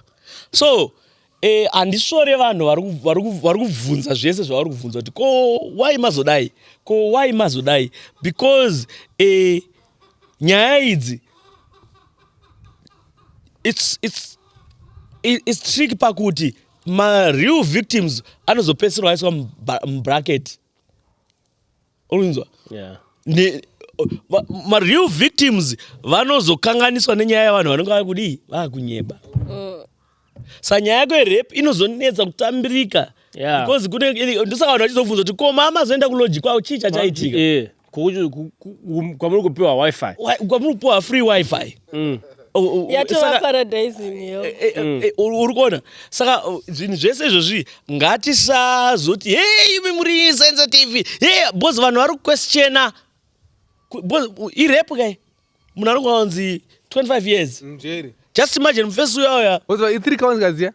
Assault, kidnapping, green. Funga kuti mafensi aya zveshuwa izvozvi mafamilies awo ese kana vakaroora. Yeah. Because kune dubious things zviri kuitika varume. It's dubious. But depends kwanda kuenda misali bozi ndozokatwa ponzi dubious. Zvandatoti kune madubious victims nema-rapists. Marapist akazara. Marapist akatozara. But tiri kuti isusu inisedunga munhu ndiri kuti real cases chaiwo anozodilutwa mushure mauya circus pamberi pavanhu. Anditi vanhu votanga kuti but ndozvakazoita Lucky Msuya napanashi. Vanhu vairovana zvavo muofisi vachiwirirana vazonzi chi yare. Andiri kuona. Saka sei vanhu vabvunze zvavari kubvunza chokwadi pati kuzoenda kuloji kana vanga vawirirana iwo ukazoona munhu akuti mira iwe woita irape. But the more yaunoda kubvunza, the more yaunoti unoti apa panenge pane ma-loopholes. But anyway, anozoziva kuti pakarepwa munhu mashiwa is them naMwari. Not them naMwari, but uri kuona vanhu vari kubvunza nei. Pane vanhu vakasiya mhuri yake 9 years. Akanyeberwa nzi aita sei? Akaenda kujeri akaita 9 years zvikazoonekwa nzi 9 years chi vakadzi musashandisa rape card all the time. And then I think it has to go back to the constitution. Because nakaona post yakazoza nemwe musikana wandoziya because lawyer and stuff and then no you people you don't understand what rape is and I send a constitution chake and stuff. But I'm saying inini zvenyaya iyi kai I might not know how zvakatika but I'm saying kuti if vanhu vanenge especially vakadzi vanenge vachinyepera vanhu kuti vakarepa ivo vasina kurepa ka uzotodiscover kuti for sure DRC hana kurepa but maybe court yangada kupa DRC 25 and I think panofanira kukamuka loko yongoti iwewe wacho wanga uchinyepera munhu ka chaviwa ne 25 iwo wauya chaiwo chakwandaida kutaura manje kuti vanhu vese vakadzi ivavo vese ivavo vanenge vachinzi victim wati vakadzi vese ivavo havana chavanozoitwa. And that is wrong. Havana chavanozoitwa. Wakaona uyu famous actor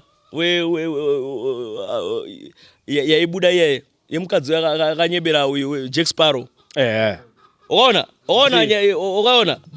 ukafollowa uyu story yacho ezi kuti mukadzi uya ainyeba zvese zvaaita manje but haana chakaitwa. But the problem ndeyekuti vakati munhu anyepa approve nekoti kuti anga achinyepa because koti ndio inoprove wanga achinyepa. Koti approve zoni Jeremiah wanga achinyepa asi Thabo nemufesi wanga famba 25 years over Jeremiah 25 years mukati then affecta mamwe ma-rape victims alauripota ndikadauripota maikoti kaso but sometimes mukoti zinotaura kuti unyepa hauna evidence pamwe maybe munhu anenge achinzi anyeba anenge asina unyeba but inyaya yekuti perpetrator yauya yakangwara mo ini ndatadza kutaura ndatadza kuprova evidence yangu but perpetrator yanga yakandigadzirira then ndakutonza ndaurepwa indakarepa saka uyo nani uyoyo akafremerwa obva atadzawo kuzvidefenda obva anopika 15 murume ari right anodeserva kupiwa 15 years idzodzo is fine because you fail to defend yourself because uri murume mukona paya panoitaura nyaya dzeboy child ndichiti boy child ngaisakiswa matits izvezvi inini panyaya iyi yamajeremaya venyu handivazivi zvangu but if I had counseling powers I would want to counsel the boy child maybe murume wamai Jeremiah ngona kuti babaka chimboyai kuno timbogara nami pasi because makaafectwa murume wamai Jeremiah akazoafectwa hake kama but dai akamira sababa chinhu zvekuno zvasvika apa mira sababa ndiani anoziya waitawisa murume wake munyaya dzisinei naye ndiarepwa here apinda papi panyaya yeyo murume haana kurepwa hanje akarepwa mukadzi but if murume anga ari there for family like ari nyatsori provider murume ndiye dai akatoenda for dhiri iroro but mukadzi ndiye akaenda kuti mukadzi ada kufambira family yake ndakutoita violence panapa makanzwa video ramaijere vana vane 2 days vasina kumbodya chikafu baba vanga vari kupipa vana paita 2 days vasina kuzodya chikafu vakataura pavideo ravo palive yaona maititi paya vakatoti vana mumba mamsina chinhu even pavakatoenda JMP is a big producer here murume wacho big producer but vana vari kuita 2 days vasina and even pavakati vakajoni pavakaenda kudhiri vanga usitorina mari yetransport vanga ine dola racho navanadzosera change mukombe akakwira chienda kutown saka murume if dai anga aripo for family yake ka mukadzi hapana paaipindana nenyaya idzodzodzo aenda kupi I'm not really worried about nyaya yamai Jeremiah yacho because I know kunozo sound different insensitive but you know what I'm saying with but ini ndoita manaka ndo nyaya yatataura ndegukura unonzi musatara musasara itaura I don't care kuti munhu anozotaura this my opinions ako ari kuona because isusu ngatifanira kunzi usataure nyaya yekunzi hanzi zvorufunga about the issue iri kuitika no my opinions ngataurwe and you want to my opinions are different taurawo inini opinion yangu manje makatanga kutoidaroka ndanga nditomhuri kuseri kweboy child tozodzama ndazotoenda kuseri kweboy child because boy child vakomana chimwe chacho ka patakanotaura tichigara dare revakomana ka zvimwe zvacho ngarasaka tofaa kutaurana uchiona Louis so wobvongodza Louis kuti yo Louis usapenge iwewe satifenderewo salore mbvana iwewe uchiona kuti iri hure reka unofaa ubva wamudza Louis iri hure haurigoni bozi problem ukona problem inyaya yekuti maybe mukomana ka haana kuudzwa no takupi manje tipo pakuti ndikuprotecta boy child aiwa tutati nyaya ngasara senyaya nyaya yedu ndeyekuti mai Jeremiah vakarepwa vari kuti vakarepwa ende iri mukoti nyaya iyi vakavhiringika zvakawanda iri mukoti nyaya iri mukoti nanhasi nyaya iyi apiwa bheo mafesa but isusu tangu mafesa yakatopiwa bheo atori padzeni bheo haricelebrate zvaro because unozodzoka iright yemunhu wese bheo and takangana kutaura blessed akapiwa futi bheo 500 ipapo harikatimboza mukuombera chiafa kuti at least 27 pakatukwa mwejournalism munotaura baba babi mujournalist akatukwa munotaura bamau kutaura akatukwa nani vakasova vakanodya hanga vese vakasova nyaya vese fine but back pane iyi inango inini rap auma ndisati ati ngatitaurei rap kuti chii tisatatanga nyaya yedu chinonzi rap chii simple whether iwo wanga wabvumira kuti horaitika muri tu kachichichi mari yozoita pamwe akazofunga ari pakati kuti vanhu tu twandorasi zviite munhu anenge unoti makurudzirwa anoitwa panapa mari shoma mari yatorep imi mukuti uyu munhu parep yacho pakambosuka figa ayewa Duti tirakabvuma zviri kuasuma vanhu ngatiti ihure anonyengesa kulogic okuparadise but tikondola zasi hanchaida kurisa sini rako wedzera chichisa 480 pamutemo 500 etwa rep but guys nditotaura kuti chatunga cha 50 akaramba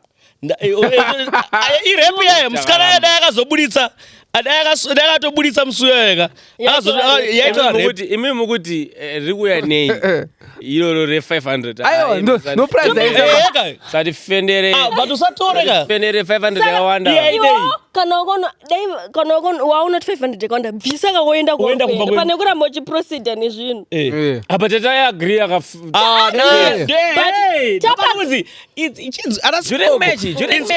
anaskoko inzwai ndosaka muchizoita marepu muchizonzi muri kurepa vanhu handiti nekuti hamuteerere mutemo uri kuti iwewe ukanzi even namadhamu ndisikufila muche ichibvisai watomboti amukona mutemo wenyuka amukona mutemo wenyu kuti wange pamwe maybe mutemo hauzi wangu ka mutemo hauzi wangu titoda kusvira strike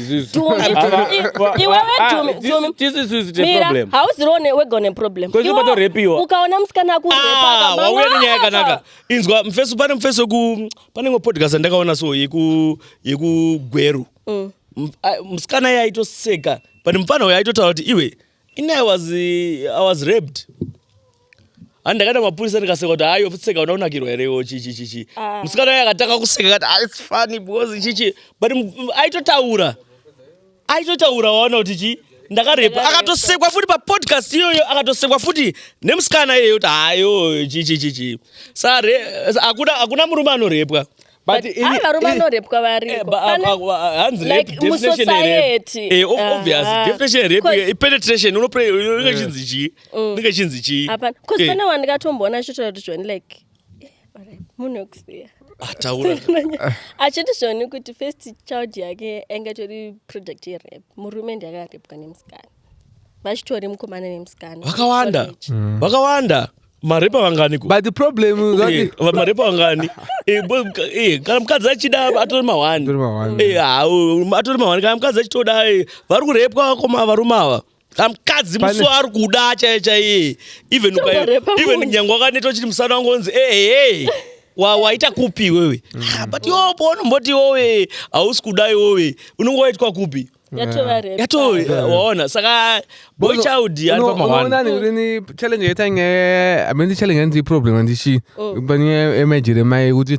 vakazonoenda pasocial media nenyaya very sensitive majeremai kuti vaifana kuzouya pasocial media after macourt process apera nyaya yavo yadhilwa because apa vakapa simba legal defense kuti inhingirini ibuild case strong case yacho kuti vanovarwisa kuti pavanomira mukoti ka angati pamahwani and also my content creators they are using my Jeremiah as content because mukadatesa like pavakaita video ravo paipai inini is just like panache nditone malupos andikaona chifungai ari munhu ari against now abhadharwa mari akutotora malupos wavo se-evidence yavo against ivo majeremia I think kuti dai vakangoti zvonini ndikunida privacy panapa wozviitira zvinhu zvavo behind the camera kana nyaya yapera vozova netestimony guys ini ndakafamba ndakadai kusona nyaya yapera because even nyaya yekutaura kuti ndakazonogeza kana warepwa wakageza wauraya ndosataiti ngaone programu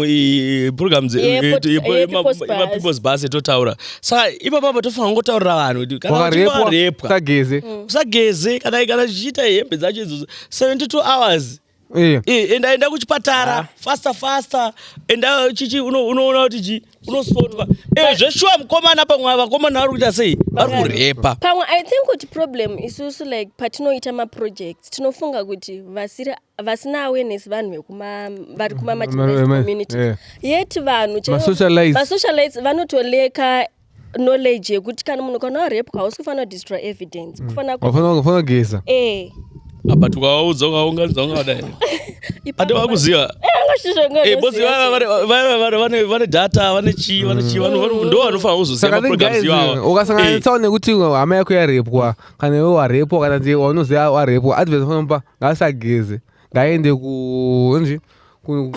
kupublic clinic hospital anobatsirwa vanokwanisa kuchengeta DNA munhu so that kana waukoti unobatsirika munhu anozase kesi yako hairebe because ezvemanje munhu kana kwambogeza then anzi machats akadhilitwa nemwana communication yacho saka but vanokwanisa kuretrieva machats iyo vanonyora zviri izvozvo. But I think kuti kana machats akadhilitwa iwo kwawo nevana vakomana vangonongoine machats kaka foni dzotorwa handizotorwa emafoni machats ariko tione machats enyu then because mafoni akatotorwa emapurisa nemakoza avaitirana vacho chichichichi.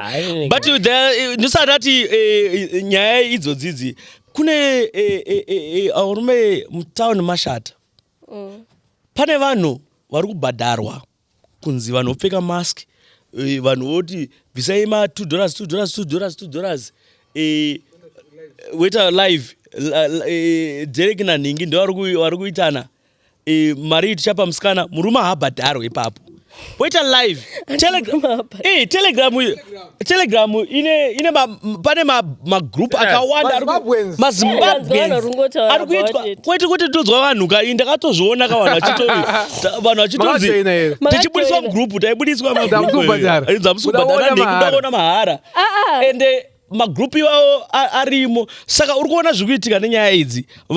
Pane vasikana vanongachita nda school fees ndingoda ka1 chete otoita ozoya chozotenda kuti papa ndakaitwa nanhingi papa mari yamakandipa yaya macomrades ndabhadhara school fees handichazviita futi chichi.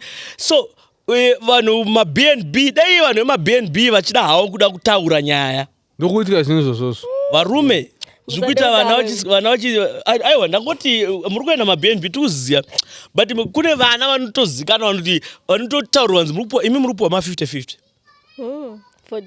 voenda vari 10 15 100 vana vokuti mukaona mota vakomana chiko chaitika. Pane group rinonzi League the Chels Africa rine 147 followers ndara mumitwa zvese ndomaona ndomutaura angapfeka chimask mukadzi mufesa apfeka chimask vari muroom so vachishuta namavideo ende pane umwe akubuda mutumira proof of payment yako iko cash zvirikuitika muZimbabwe izvozvi pane kwete kureka. Pane imwe koya ndikamboona futi yekuti vari kukola for vasikana nevakomana ngaida kuita for maepisodes wayo. I think ainzvoni kana uine mask inenge yakairoma hameno ma600 machi kana usina mask mari inenge yakawanda.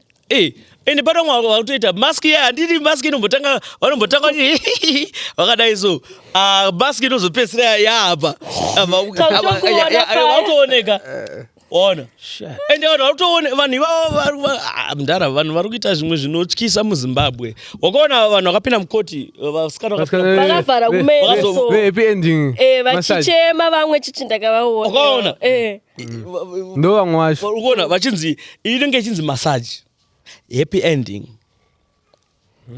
kuti chii. So nyaya idzi ndozvetikuda kuti tinge tichidzidzisana vakomana kuti tichingotaura nenyaya idzodzi maopinions edu vakomana hakusi kuti tinenge tichida kuataka munhu kakuita sei but tiri kuti nyaya idzodzi ndo dziri kulidha kana ana panashe kana vari vasikana kuti vanhu vasina kugadzikana vanoda mari vanoda zvinhu sehonye ndokwavari kupedzisira vaenda iko ndokanopedzisira vaenda kana uchida zvinhu sehonye vanhu vari kupedzisira vava mavictims anditi of rape and wozopedzisira vaakudhailuta kasisi kangu kabatwa kachiite kari mukamusikana kebasa rape dzenyu hadzimeke sense kana iye akaona nyaya iyi kai anotya kutaura kuti inini vakomana ndikazotaura uzonzi ko wakazopinda naye unogeza sei ko wakazodii naye so wakazodii nei pange macomments andikuverenga ndikutyira my mentally kana akarepwa should be affected because macomments aya asibho ende pana vakadzi vanotaridza kuti vanhu $20 kutorepa vakomana mari ishoma vakomana bhozi vanhu 2 aiwa yaifanira kuuyo ende madzimai vaifanira kuita sei yaifanira kuwanda sei isiti kuita 632 vavanhu two against munhu one. Ai, bako ndiwari kuvhuma. jealous.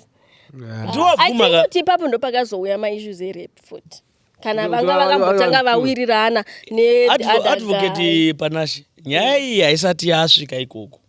ichiri papi Ichiri panyaya yekuti hasati tese tiri murima. Hapana nemhosva izvozvi. Hapana right pa. Mutonga asati apa judgment. Mutonga asapa. But the problem dedza ndeyekuti mutonga nginopa judgment ka. Yafana nenyaya yeChewmaster. Chewmaster akapiwa community service. Akauraya munhu. auraya munhu hapana license. Inzwa ikavarumbe. Kana uka iwe wapedhe inzwa titaura napedhe. Vakomana vemapedestrian isusu. Usatensera mota unofira mahara. Because iwe unongoafa. Apana anozovu iye anogona kuti uzaloya anogona kuti munhu aida suicide akajambira mota. Iwe haupo. Fambira inini munhu akauya akandai saka uyu mota nedubious system yedu yetinayo unokuwara mahara ibva muroad zvipere. But pane imwe nyaya ndikazona yakapostwa nezuro nezincelebs yemunhu wekombi ainzi zvoni akasunga for 2 years ndobva atora license yeti pato nemumwe munhu wekuti akatsika munhu obva afa ndobva angonzi community service. Law yakuti wange aiwa masaka munhu anosiyana maijira maangona kuti necase but presentation vaitadza obva kutonzi hapana nyaya tabo nengiwako hamuna mhosva vakutodzosera mari dzavo but mhosva akaparika but maitiro akaitwa nyaya nemunhu akaparirwa mhosva akashandisa maemotions akamutema ona maemotions. Yeah, no problem. Ndopaonenzera isusu tine maemotions tochiti haasi kuonawo here naye haasi kunzwawo here naye mutonga haana haasi kunzwa tsitsa toti aiwa iwewe wakagezerei wanga uri kupi zvotonzi wangoenda ikoko akasirima here apa wese munhu ari married pamwe maybe kugeza iti zvinozonzwika kumba kuti pane zvinhu zvaitika zvakutowedzera evidence zvikakumba hanzi that same day ndopakaripota kupolisi ka anoziva same day here ndaona interview etafza ainvestigate achanzoni that same day abva azotitsvaga following day I think azotsvaga private investigator musi weFriday after arepa musi weWednesday because I think vanhu vanga vari misinformed vachifunga kuti akati angaenda kuna tafa aiwa akazona but ameni why akazofunga kwenda maybe police yamunonokera here that's why akazonda kuna private investigator zvide manje police izvozvo zvamema kuda kuita motanga zivi police aigone kuinvestigate manje but inini nyaya yanga ndanguta process yepolice unonyatsoinzwisisa here hayi zvepolice zepolice is fine hawa victim friendly unit inoshanda zvikudaro victim friendly unit inoshanda zvikudaro yafana neCID homicide zvikudaro inini panyaya iyi handisi nzwisa angobozana nokuti handivazive and stuff kana haina manje namai handawaziva inini chandinoda kutaura ndechekuti but inyaya yekuti inini end of day yangu ndeyekuti ngatimboprotecta iboy child boy child pito yake ngaasangoibudisa pese pese futi ka boy child kana iwe uchida gang uyu ningirikinzi tsvaga vanhu vako wazive kuti vari kuenderana neizvozvo Exactly. bozi iwe kana uchida yekuti muda awanawo yanga iwe pane imwe pandemic irunetsa yeboychild yevanenge vane maGD6 machi asina maplates ndo vangukatora majeremaya ka ndo aifamba nevamagaisi acho ndo zvamuri kuda musati kwenzi nai ndo zvamunoda nai udaamba izvizva nemakombe vadaona nemota dzavo vadaona uyu dzavo ndiwe ndonozopedzera vatora advantage of girlchild yorepiwa paya usati repiwa iwe zvebasa repa ngarepiwa repa haisi basa repa haisi bozi ndakaona vanhu vachitanzi even let's focus on the victim murume wacho hana basa victim ndiani the whole family vana murume wacho vana mweni vanoda counseling otherwise ini ndichitocancela ndoda tocancela boy child I'm worried about the husband Aiwa, Was it- no, munhu wese vari pama1. Ah, There's enough sympathy and empathy for the whole family. Why do you want ndiko tumi tikakansela husband hanti maybe amweni anobva ti Wakomana- inamuroora akarepwa panapa waenda munhu wese anogara neamweni here. Anogara neamweni. vakamusaraunda ka kuti vanhu masupport system yake yese ida counseling zvaitika kuna majeremia zvinoitika so that vasazosei because munhu amacomments akaona munhu anozvirengedza Boss mauya zvinhu zvenyu pasocial media.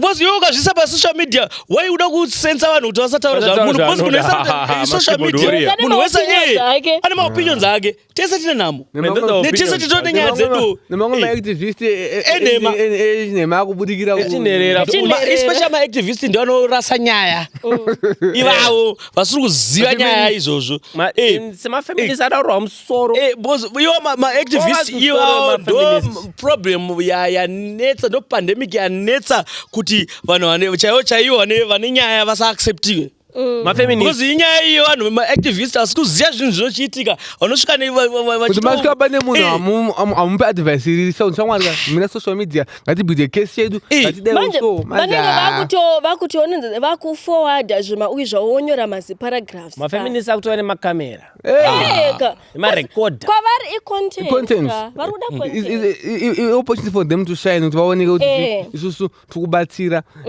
but ona unosvika munhu anatogeza unotosvika munhu asina kuti anatotsvaira mumba woziwa pamwe wauya makuseni wamukira wasvika ipapo noita sei wasvika wotanga vanhu instead yokufokasa nemunhu aitwa vanhu vakutanga kutaura zvisina basa hachataurika ende nyaya iyoyo yekuti anzi munhu anobuda pakamera anofanira kunge achiri mumba make makanaka ameno iyi kuti vakaiwana kupi unoziya I don't know. It's only in Zimu.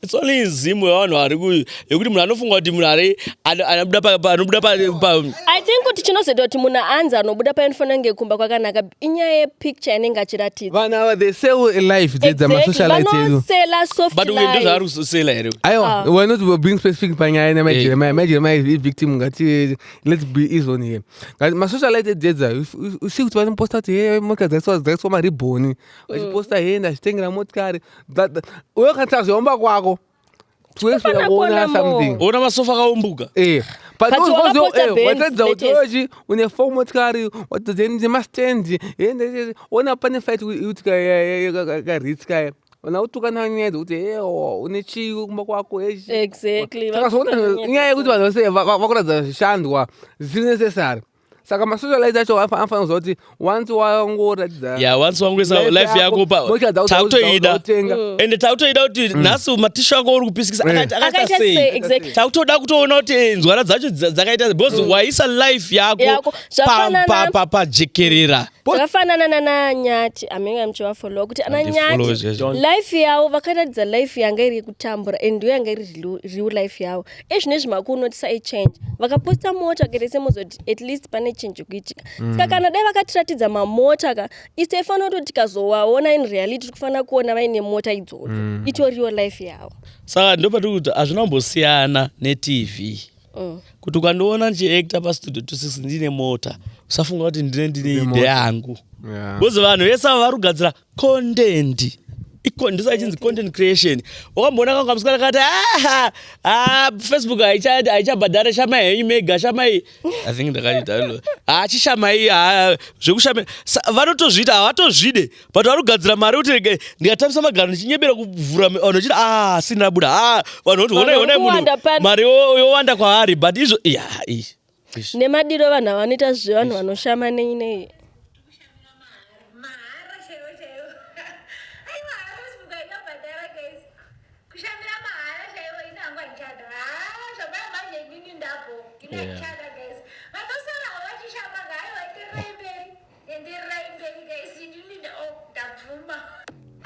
achada kushamira mahara isi yanga istori kuti ari kuita sei haachatodi kushamira mahara because aitozviita kuti zviri but ini danda kuti ini ndandangoti vanhu ava in real world vanhu vokuti anokwanisa kuenda mumbava unoita sei unotengesa mwiri but apa ngaangotengesa mwiri wake asingaite sei asingaabhuswe zvake oona maviews ake oita sei odya mahara paOnlyFans manje varume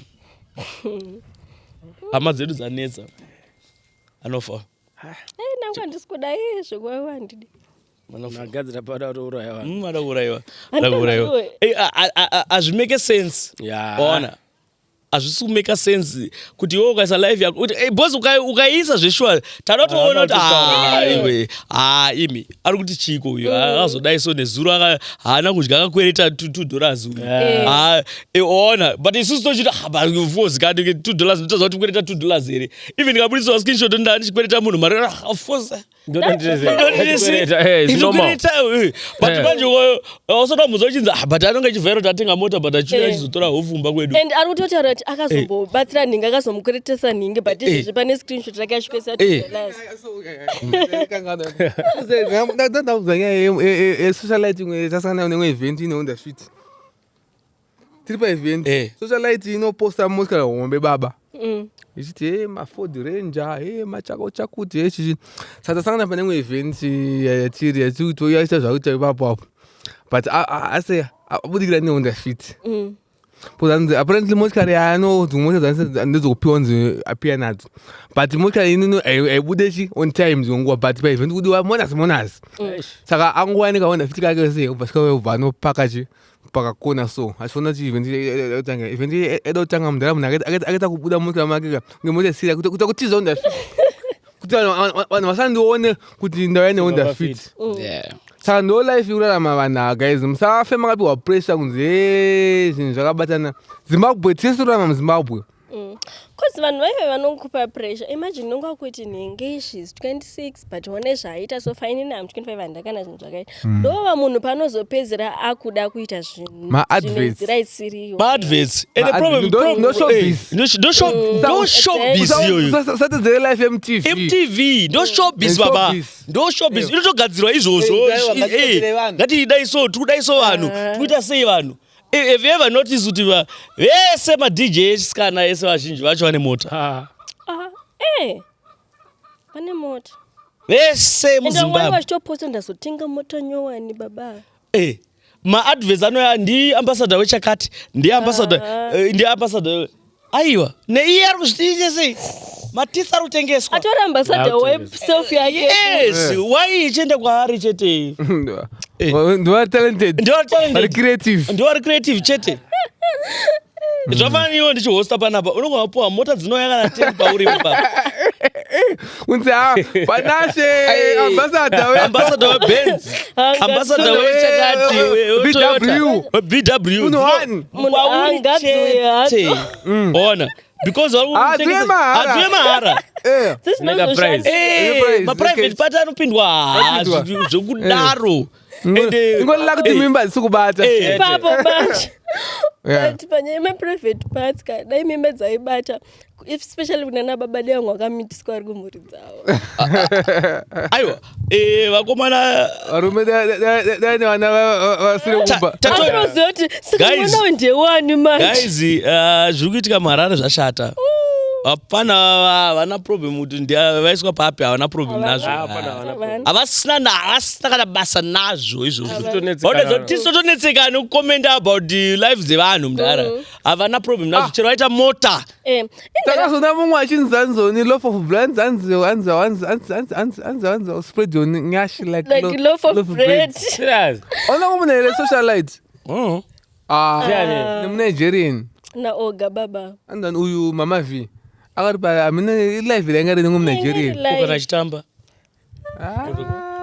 kuti ari content pamwe content I want to spread your nyash like loaf of bread ndi ndakatoiposta amen tomboti content kana ngachitamba achita content yake haina kufanana nyowawo chino don't follow kana inini zvangoti anditomboziva vakatowanda vacho vatondivhiringa but ndakabatikana nezuro like takakwira kombani pane baba vangu ari kumberi saka pakatanga tanyichinzi vanhu vari kuita like vachitaura zveizvi kuitika right now baba vakati imi ndinobatikana ndinoshanda kuna second uko vakomana vaunoona uchifunga kuti mukomana ka anenge atori musikana mumwe munhu like achitoti like vaedza kutsanangura scenario yokunyatsa kuti baba vari kubatikana uchinoona mwana mukomana anenge achifamba akarembedza mabendeketi achinyatsopika step izvo kopi musikana mumwe munhu like baba vanyatso kubatikana kuti I think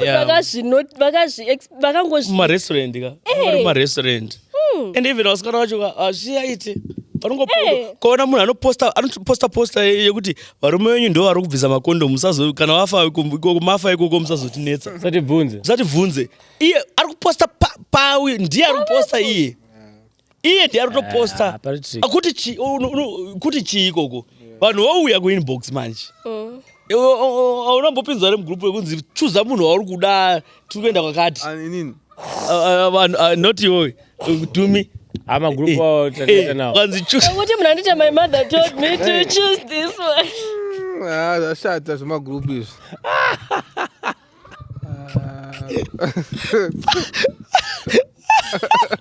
Who fixed it in post? Yeah, who fixed it in post? Okay, so you think what do you mean? Shit! Follow serious, so you have to be careful. Your contributions, careful. Alright, it's fine.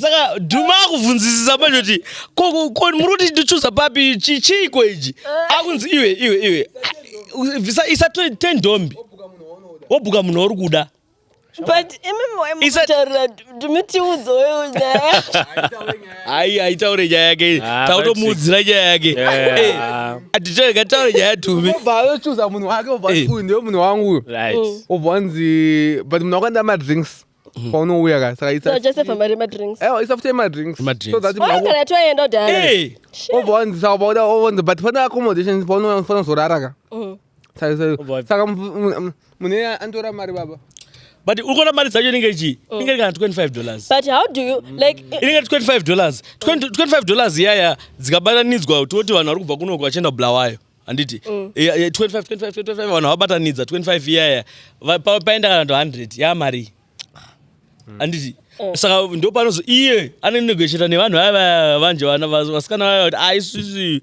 dhiri riri kupa $100 uchadya wogocha wokechwa wopa futi 100 pamusoro wopa futi $100 pamusoro uri kuona but I think kuti saka ndo mdara ukaona sorry wakomana ukaona mukadzi wakachifarira zvekuti tiri kuenda kunhingirikinzi woenda kunyanga maretreat iwo ayaya hanzi tinonzi chiitu magroup of females tinoenda kumatreat baba handizodutana nemazita madzimai akapanduka nenyaya idzodzo right because ikoko unonosangana vozoudzwa ndakava ndichikudza experience ndiri paclub bed apa vadhakwa vakubuda muduke unozoti wakabata zvekuti dai angari murume akanzwaro varume akadaro vachibudaro ka dai izvizvi vari pavesi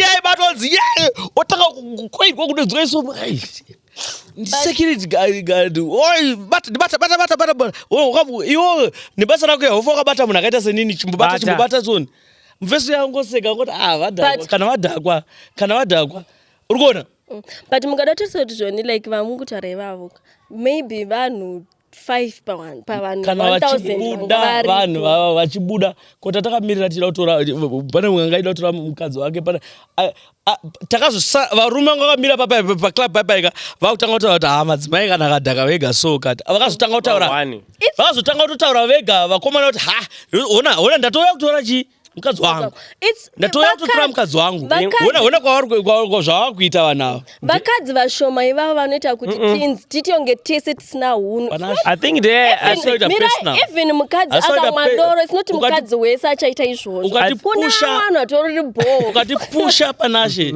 ukatipusha in front of the cameras don't please no toita we go personal I think we go personal because kana chitaura nyaya idzi guys hatisi kungotaura kuti tinotaura vanhu 5 taakutocheka ndebvu maziso Maona zvakawanda baba. Aona Anongopofumara. Zvakawanda zvachomukuzviona kune vanhu I think iyo vanhu vatori bhoo kunze. Yes. Kune Kuna vanhu vari bhoo, but tutara vanhu ivavo. Tutara vanhu vasiri bhoo. Nhasi tutara vanhu vari bhoo. Tutara vanhu vasiri bhoo. Vanoita izvozvo. Ngatichiti pavakadzi vese kune vamwe vasiri bhoo yekuti kana matrips kana blayo vari kunoita zvevamwe varume kana vari kunoita musikana vanoita sei. Peer pressure. Kutone vamwe vanotoenda zvichofambira zvinhu chaizvo votodzoka pasina kumboitwa anything. Chinzwa, kana isusu kana vachinge vaenda percentage iyoyo 2%. Kana kuti tikudhila neprobability panapa. Anditi kuti pane vamwe vanotoita izvozvo zveshuwa ende vachitodzoka vachitonaka kuti takanakirwa baby taita sei. But percentage iyoyo idiki pane vanhu vanozoita haywire. Pane vanhu vanozodzoka vachizoita pressure kana kumurume. Pane vanhu vachizotanga zvekuti akutotextiwa negroup nzi ndiri kuHarare ndine vanhu vakati but hapana chingoya tingochila. Comrade, ukangoona vakadzi. Peer pressure. Peer pressure iriko varume kuvakadzi iriko. Kutore nevamwe varume zveshuwa vanototi vakatobatana kuti zveshuwa nzi patouya vakadzi kana 10 panapa anogona kuti handi munhu wese avabhadharwa ndakutongorara nemunhu. But kutore nevamwe vanhu vasikatoite izvozvo. Tofana kuvataura futi vanhu. But ndakatouya ndichotaura vanhu kuti taito 1000 ndichokumbe mari kuti andoda mari but papatone 1000 yangu yekuti nzi tozoenda tozodii but ndakatoti inega kuti ukangoona vakadzi vakangobatana vachiti vakuenda kuchitrip chekunyanga vakuenda kuchi anzi those that group of females is mahure. To me that's a lie. Kune vamwe vakutoenda vasiri mahure. Handina kuti kanzi iwo mahure. Ndati handi a flock of birds what but vakadzi vanongoenda kutrip vese zita ravo vanonzi mahure. Avanzi mahure. Handina kuti mahure. Iwo chidifana kuti mahure chi. Handina kuti because iwo mira kutone mumwe kutone vamwe vanhu vari kutoenda kumatrips ka vari mashamwari business izwa kuchechi wasire mabusiness nyangwe kuchechi nyangwe social life change vasiri kunohura chimboterera ukabudisa tsinga manje uchidefenda chiureka ndio zvinonetsa atambotora mazita anditi asi if you push us tikumataura kwatakuenda takutotaura mazita takutotaura mazita takuita nezvazvinoita zviri paarea pedu pano zvatisarounda tikaramba tichipuswa tipesisa tazotaura izvozvo iri kuti hore dzikabatana dzine zita tisati tirakukorekta this notion imbwa dzikaita hava story but matalks mangana wanzwa vachitaurwa nana madzimai pane pamakitchen party vachitaurirwa nana mai pastor wavo vachitaura nzi shamwari dzako dzawakauya nadzo kutosiyana nadzo vangani wakanzwa vakawanda like ndo inotori totongozwe ndo itori nyaya inotaurwa ngatifambe naye mbichana dumi lola mukadzi is naye right why vachiudzwa izvozvo why do you think vanoudzwa izvozvo cause ka vanoudzwa leseti inini ndaroorwa handipane shamwe dzangu dzedzaroorwa shamwe dzangu dzichiri kutoita zvekujola dzichiri kutoita sei maybe what they might influence me kana kuti vanogona kutozoparadza imba yangu somehow ndati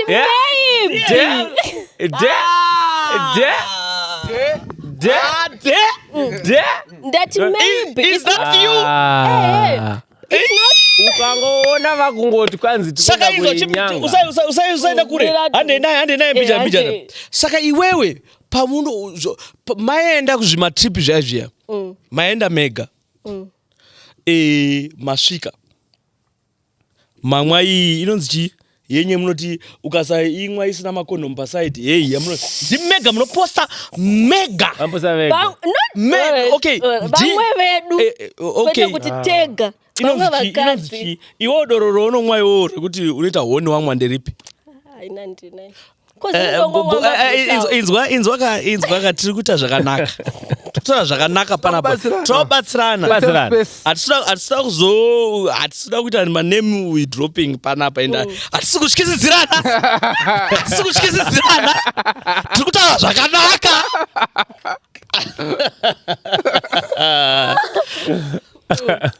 so It is proven. Even ku biology kana kuti mukadzi anditi panomwa doro paya anditi akaramba achiita weight anozopesira akuda. Alright. I think kuti maybe vamwe ina nambozvi experience izvozvo. Tongotaura zvamunotaura. Imimi muri Zvavanotaura Panache and your co-workers crew and your crew anditi shinaniganika crew you notaura these things tichizvinzwa pachena kuti doro rakati razodai doro rakati razodai and it's a reaction inotoitika kwete usatomonyara nazvo pasingazvitaure pachena zvazvo but kwete kuti usanyare nazvo but zvitaure like that it's normal. It's not kuti pese pari kunwiwa dorero zvafanira kuti munhu akataura kuti red wine inonditi saoni. It's not like kuti pese pamwa doro ari kumwa iroro. It's okay.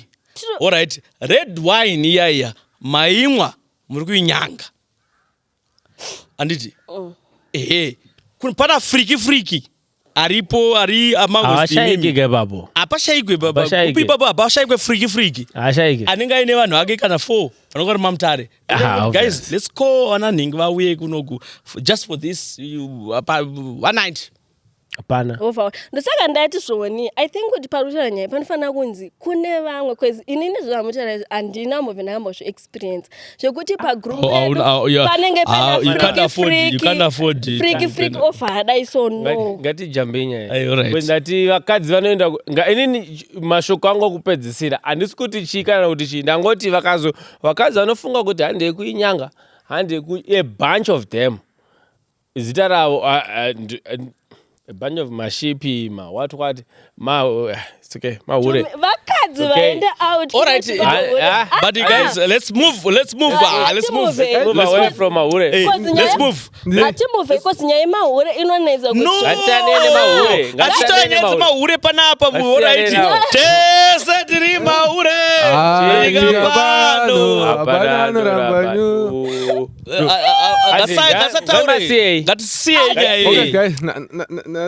Ndafika Britain nyaya 1 pane nyaya yakapostwa neEFF yakanditira bhuku ndifunga kuti uZimbabwe ufana kunzwa pamamiririra ndikati ndifana in solidarity neEFF nyaya yekuti data rino expire mumafoni medu EFF kuti data rafana kuexpire kana munhu watenga data rako rishandise kusvika rapera wakatenga data re50 gig zvokuti musi wa31 ropera iwe washandisa 5 gig afana kuexpire hanzoni explanation yapiwa nema-service providers awo nekuti hanzoni it's just an industry standard that we are following and saka imimi hamuna imwe another reason kuti reason yenye haisisatisfying yekuti munongoti it's because zvinongoitwa kumwe kwese saisuda kuchita kuti isusu kunoku hachada kuti munhu akatenga airtime yake maminutes ake akasvika musi wa31 ngaapfuurire kusvika apera maminutes ake because muaffecta chi munhu vanhu havana mari then moti data rino expire.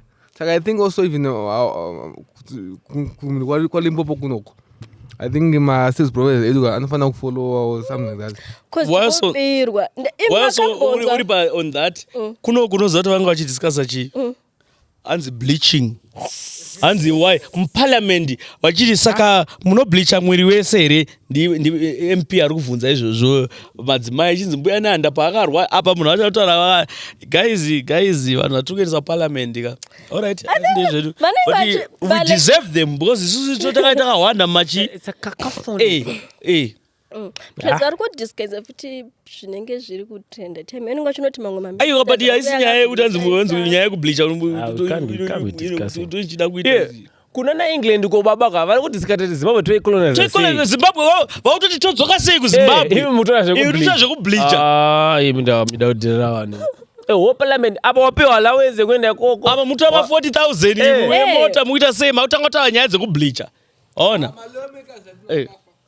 habhoza angambotauri nyaya dzekubleacha kati baba remember kuti mwemusi amboti dedza malomekaza tinoda vanhu vanenge vane kachikoro mbichana but vanhu ivo variko vane chikoro ka vanhu ivo vandotaura vane chikoro nyaya iri kunetsa inyaya yechikoro ye5 O levels yeah all right uri kuona ndo nyaya iri kunetsa nyaya yekuti 5 O levels imimi ndo yemuti chikoro kwamuri Because there's a but corner. tikuona stupid people vane ma-masters vane ma-PhDs Ndo? but Pamwe panozobuda nyaya dzekuti mamwe chaiwo. EFF nofaneleka posef ngoni panobuda Floyd na EFF inenge sina ma-arguments inenge singaunze ma-issues yacho. but Floyd anga asikataure hysteric muyu But yanga iri propaganda yekuti mukomana aitraya kuda because Floyd especially Floyd anga asiri that Angori leader we caucus. But I apparently that I think but also maybe bleaching maybe it was not affected in the place in the health that's but tikuti isusu there are some pressing issues zokuti anzi iwo MP anoti sa muri kukala muchibleacha muri kubleacha mwiri wese here I'm standing on a point of order tiri kuti kana vachibleacha vari kubleacha mwiri wese here munogara I think chinozoita kuti vadaro ndechekuti maybe imomo vari kuonawo mumwe munhu akableacha vari momo how is zvinosova seiko nyaya yekutengeswa kwematumbu kuitwa kuchitongweza but unonzi kuchi all the things tatanga kutaura izvozvo zvinhasi nepatiri papapa imi so what do you think nyaya yedata guys? inango I think nyaya yedata ifanira kumbotariswa because guys data rinorwadza. Imagine kuti data rako noexpire ririmo waste ma-minutes unototenga ma-minutes kana ibai weekly anotoexpire achitorimo usati wapedza mashandisa. inini mai wari manje uona problem inoitika nezim situation ka inyaya yekutoti ma-service providers iwawa sometimes ma-elections auya ndo anozopomba mari futi kumaskuseri ma-political parties chichichi saka nyaya dzese dzetotaura idzi amanaka varigona kuti ndezvekupenga izvi ukatotanga kutaa nyaya yenzi vanoita sei bcause kune mari dzitorikoka dzaitaurwa zvaya dzema-health fund dzaya dziri kutobatwa dzitoripo dzikuita zvese izvozvo but hapana zina zvadziri kuita sei zvadziri kuita saka kwatoda kutangira nyaya yedu isusu our kind of our problem ndekuti comparison yedu they can afford to talk about data because kuchipatara kwavo kuri bhoo so we need to fix some of the things zviri kuti affect apapa we can't be talking about that.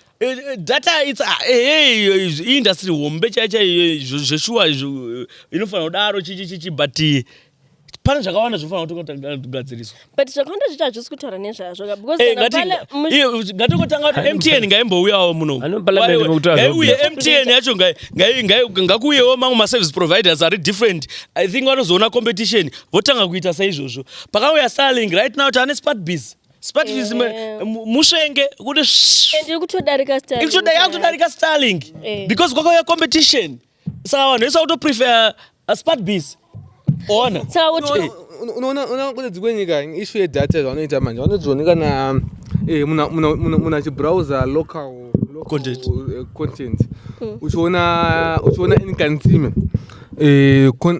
price yako yakachipa that uchiona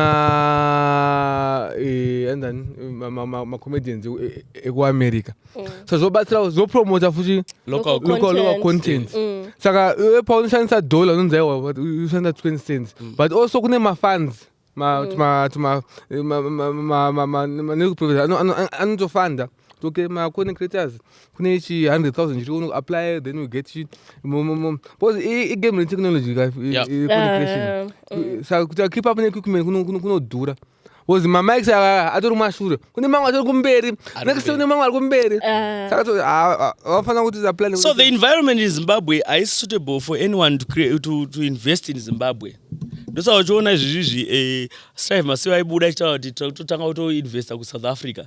The environment yacho chinouya chikatorwa mangwana natino kunzi changu handiti saka environment iyoyo ikatanga kugadzirwa environment macomrades zvese zvanana South Africa zvinana chichika vana vadiki kati chako environment yedu dai yakati because in political environment yedu dai yanga yakati yanaka chaicho tasika South Africa what is South Africa because tane 30 years takamira ka tangomira kuti hatina zvetu hatina development hatina but look what is happening right now, even ukaita CBD Joburg like Joburg tisikataona Sentona anachi tuta CBD yekudhara chache auikombe neuyu but wakomana vanovaka wakaona imwe uyu yekuchina so vachinzi 10 years apa papa iri mvura chete apa papa iri ona mabuildings apo. I think I have got this that uyu ipapo vanoinvesta in that because environment yavo inovaita kuti vaite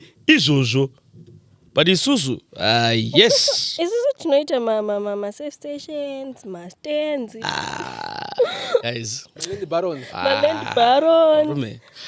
pane imwe nyaya yakandirwadza so ndakaverenga hanzi this guy hanzi first yakati hanzi ndapa umwe mundara lift bana amene kumamisha kwanga achibva uko ndefamily saka ndapa mudhara lift ndamupa lift tazongotanga kuwirana takutanga kutaura nyaya yachita amana kuvhara kwakaitwa ma-NGO ama-1 fanika iyi akatotaura kuti hanzi fanika inini vana vangu vaenda kuprivate school ndakavabvisa vangogara vega murumu havachada family izvozvi hachatowirirani kana kunyenga kumba hachatonyenge bhozi hanzi vana anodya ongoya udaidzwa bhozi ari kubhoika ndakabviswa private school mwana anogona depression because of that kuti ndadzoswa inini mukadziwo ari kumupa pressure izvozvizvi akuapply kuda kuenda kucanada pazera racho ma50 chakuti akuti hanzi vana vangu saka ndoita sei saka issue endoda kusumudza ndenyaya yevanhu vasinga appreciate mafamilies. There are a lot of families vasinga appreciate but vanoda kungoti munhu ari kuita sei ari kuita mari aiwa ngatingodya mari but musi wekuti zvashata nhasi I'm telling you hapana anomira newe hapana munhu anomira ega but kana zvinhu zvichiflowa especially kana mukadzi angachitopa pressure kuti chingombo upgrade mota chimboita sei saka story yakandirwadza pakuti even vana vato in that ende kune vanhu vasikatende ndosaka muchizoona varume vachizoba varume vachizonoita sei kana varume vachizoita zvese zviri kuitwa zvizvi kana bonde racho anonga asikapuwe kana kumba kana hauri wane unonga usari wane ka kumba funga kuti vanhu vane mamudhi wavo unoda kuti munhu aite sei worldwide national wide tongoti worldwide ma-NGOs ari kuvhara aifanirwa neuyu unoda kuti munhu aite sei anenge achitosa muda ndipe munhu bonde munhu asina kuya nezvinhu ayuka but iwo pesa pataiwana pesa apa ndiubhadhara here bonde racho pataiwana tesa apa saka taibhadhara bonde not as such saka but kungori nevanhu vasinga appreciate even vangani vanotaura kuti ndakadzisa murume wangu ndakadzisa mukadzi wangu akazodai akazopesera adai so andisiya ichasei vangani stories vangani anotaura about that vangani vafana vaidze vakaendesa vana vasikana kuuniversity ozopesa wanzi you are not my type otozopeza azouraya munhu kana tazokomita suicide ozopesa pane mupurisa wayo handi akakomita suicide aitora loan achiti hari kandiitese mukadzi kuchikoro adzoka mukadzi audaidzira kuti you are not my type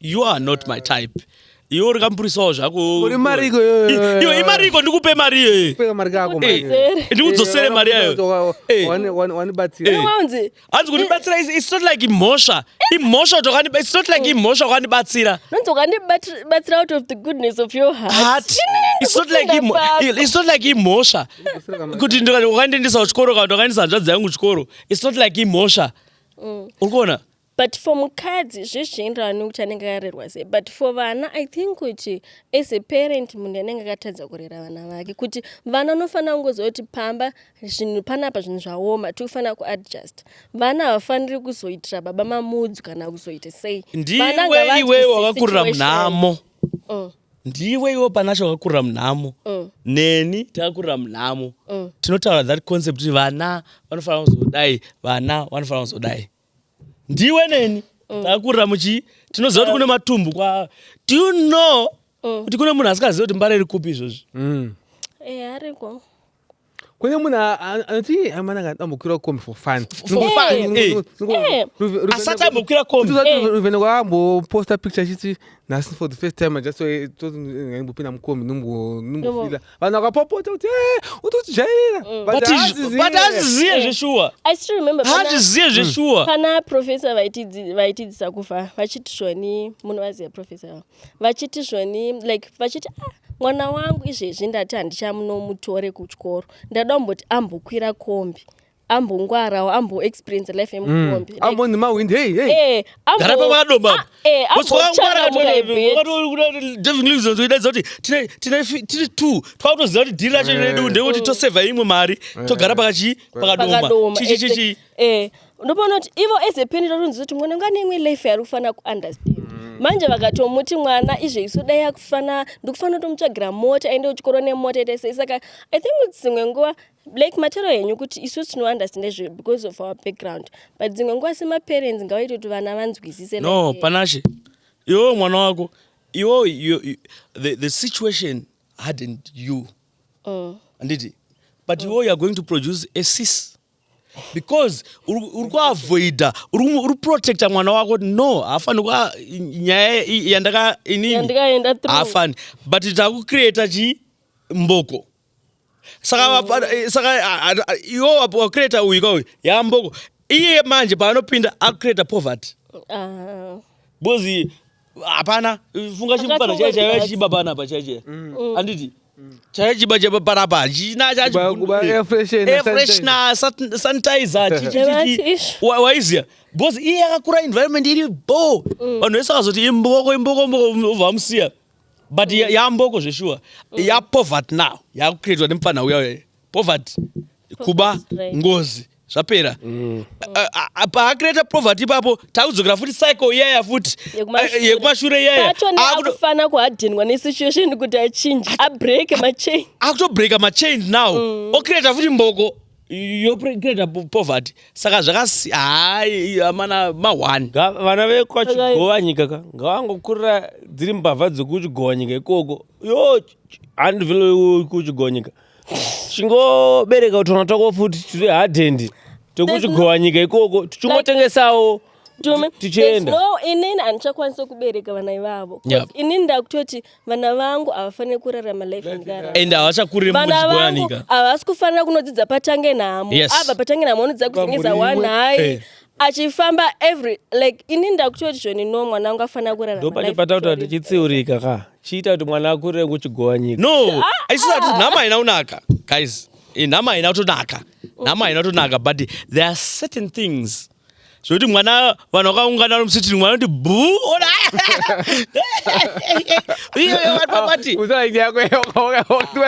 maenda kumba chipakurirwa kakulezi kunotono ndatine nzara yekuti muromo unonge wacheneruka kudaizo takupakurirwa kanzi kwata apa makatakagara kaindambonyara iwe usadaro iwe kachipfira mate shamwari kamukambana kake iwe ndakagara so ndikungokatarisii apa ndokwata apa nditone nzara zvizvo momzi yacho iwe usadaro don't do that ndazobvutsak iwe ndokurova uri kuzvizobvutsaka izvozvo ndokurova kakazope but kakatombonitaurira zvakawanda kuti avutseke ndovana anonzi musamutsiure anochema akachema hanyara ona apa kachipfira mate shamwari toda kudya shamwari ona ndazopedza vutsaki tokarwavo vutsaki bado satanyo unongochadaro kambame vanhu but uri kuona momzi yacho inenge yato not comfortable haichatoita sei yanzi kana waya kumba kwangu kuita zvekumba kwangu handiti kausaine muteme kumba kwangu uri kuona vanhu ivavo ndokutaurwa ndinotoziva ndini zvinobva zvanzi isusu pamba pana tine mararamiro edu atinongoita epanapa saka iwo usati zvekumba kwenyu uda kuti zvikombe panapa tine zvepedu I think by masanda angori acceptable kuvana. And vana urikona problem iyoye chirungu iyoye chirungu ndochakwadza iyoye chirungu iyoyo ndo yauraya vanhu iyoyo last time ndakatombozvitaura kuti even kuchikoro kwemwana kuti anzi amana sei vana taurai vana neshona unotovadzidzisa english yacho iyoyo tikuvadzidzisa kuno please taurai vana venyu neshona makokomeloni varume pandemiki apa ukambonzwa mukombechi vabva unotorana so how was the thing the school and the indakaita kababa ndichibayo kwamutare tiri kwamutare ndibva mutsa kubva moya mami tikati amana mlinga murungu roko anzi ndakuya ikweyo sekewe awita zvimajoke wanoita uya anotora majoke pandikirikisi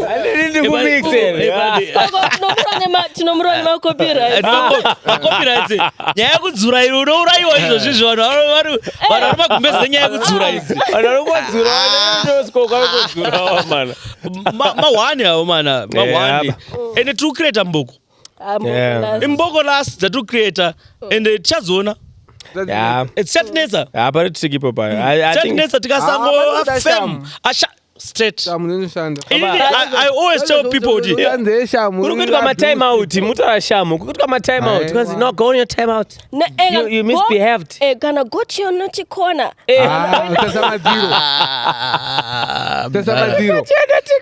ukaona chimwe chi pa TikTok kamurungu kaiti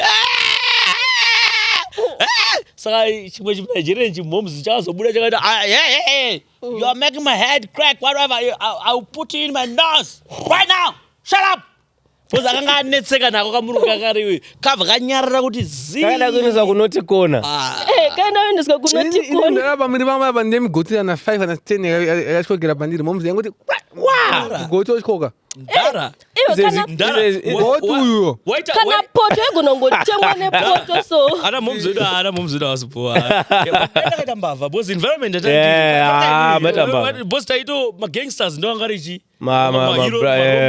chichi but waenzi ukaonekwa ukamira ini momzi yangu yamamisa hero wamunhu even uyu akazoita mhosva kuti neiro riri zimbwa iri rinozongotera vanhu vekati ndozonetsa manje wazongoroyera kuti wangachifambire inalaki ndambokona nalaki iwe my god waizongopesa wazongoona ndiwe mbama waka apa kuti kuinini ndaita sei cheba futi uri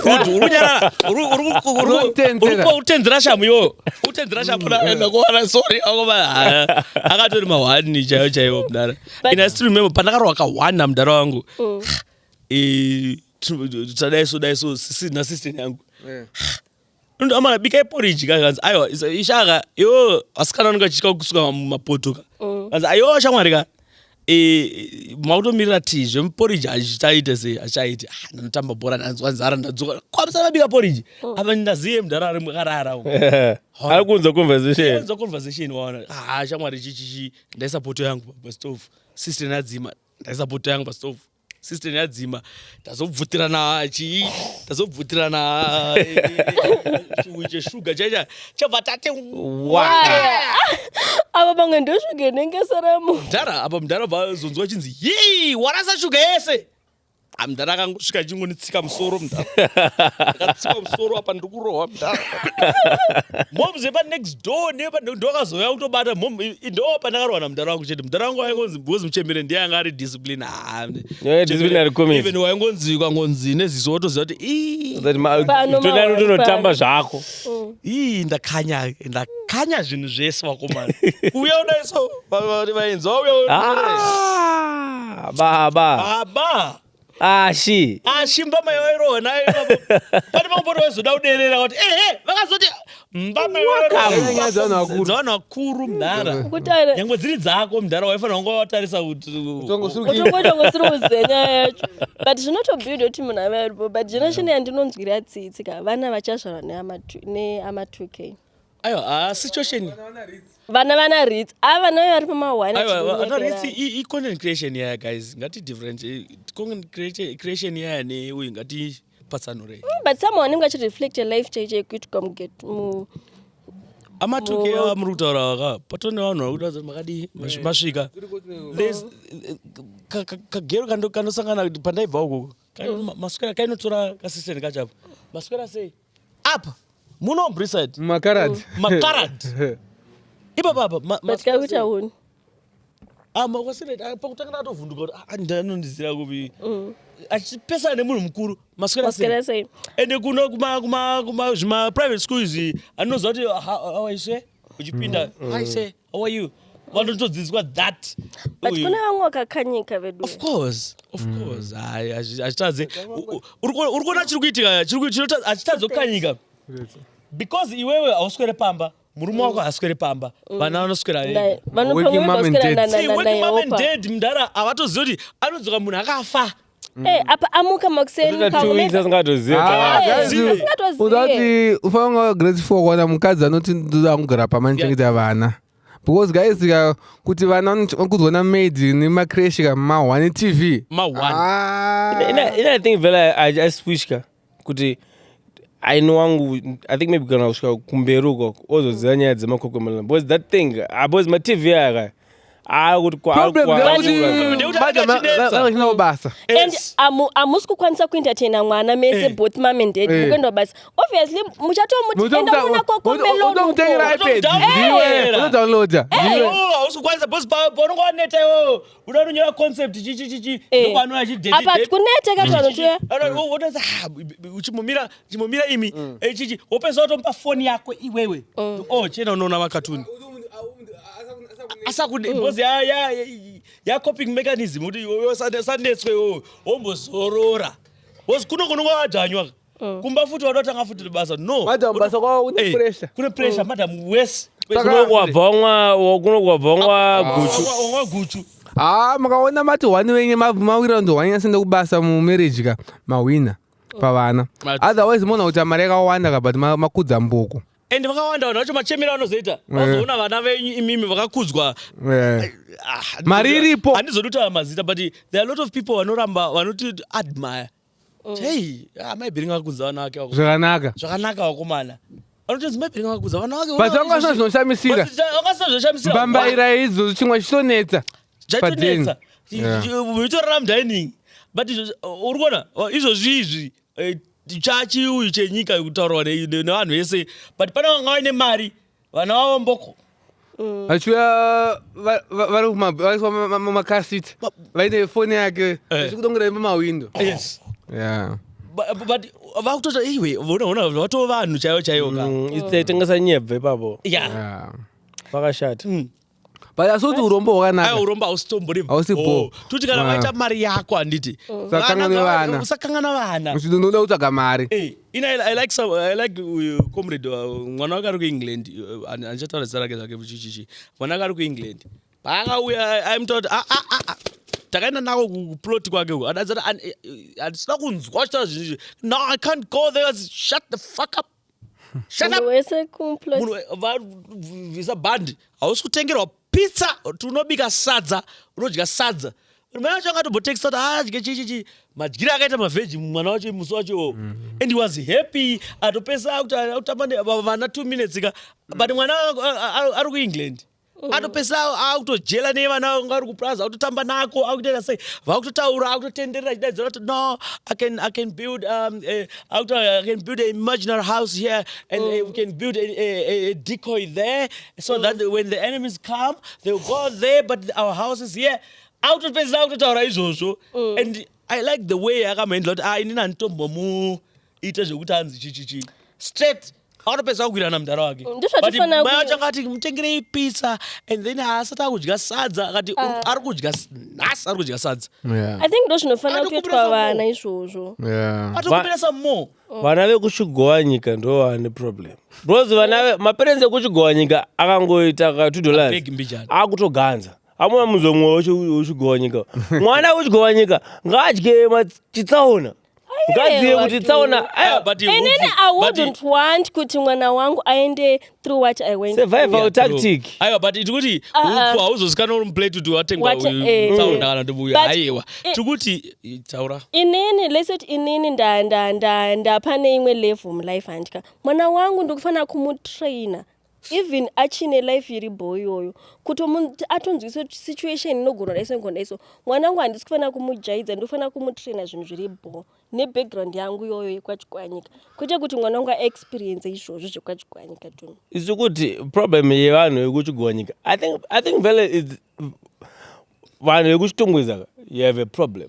Wakarambwa nemunhu wekuchitongweza hai anopedzera shungu kune isu tese tisingazivi nyaya yacho wakachetwa namainingirikinzi chigowanyika ngatifambei nayo kuti vana venyu ngavaende kutanga nhamo voenda kupfumo reredhi tumi azvibuda iwe unonge uchida kuti mwana wako aende kuchikoro kwakadzidza Guys, kune time. hot sitting and stuff but before then ndakavhura post yaplatinum prince guys. Platinum prince ari boy mufeso Anzi. aposta akanari nyaya yauyu ngatisiyana aposta nevidhio yake namai jeremia yekudhara iya enenezwa go hanzi road 200k because vanhu vari kuiona yakutrenda futi kasongwe saka hanzi road 200k. Thank you for the love and support. Time is out. I think song yake ibafuta chimbira degree achimbira Jeremiah hanzi udhara waimbonditengesera scene wasipesera kuti pamahara. I think kuti Platinum Prince ndiye anenge ari one of my ex ayo kuti nongozoti uyu akangobona nhamba dzangu marriage yasheka ngrini baba sympathy but Platinum Prince anorarama neizvozvo ndokudya kwake tikatomutanga kutaura nazvo tatopinda muthat. So Dumi, your last words before we go. See you next week. I my last words for today is just like the no to tribalism. Hakuna mashona, hakuna mandebele, and we are one people. And then This slogan here in the Green Islanders. singaba. Pane shield baba. Amona pane imwe yacho I spear. Itsunze mako baba. Ishi imwe yacho ishi. Ningekade. Mwamunde very much.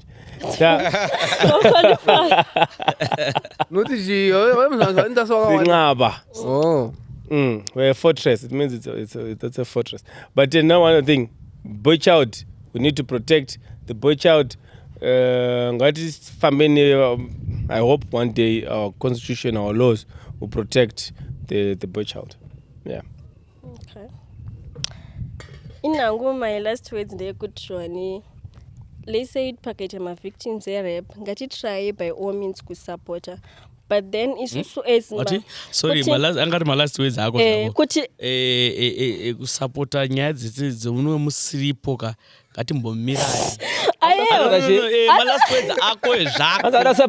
hanzi ngatisapotei mavictims saka victims nawo ndiani apa azandapedza kuti ngatingozive kuti tiri kusapota mavictims kumapower counseling vaende through therapy even mafamily akasurround and isusu exactly and like kana uri victim just make sure kuti ukuita stay away from public social media tombomira munhu hiu uri kwauri koko wakazvikwidibira mugaba kana iri nyaya iri kumacourts ngaiende kumacourts then wozouya after usotizotikwa pazvaiitika pana ndiri nguva yepamahwani nhinga akamira neni chichi zvitori nani than kuti uunza nyaya yese toivhiya pano pasocial media azvibude malawyer ChatGPT achianalyze kesi yako.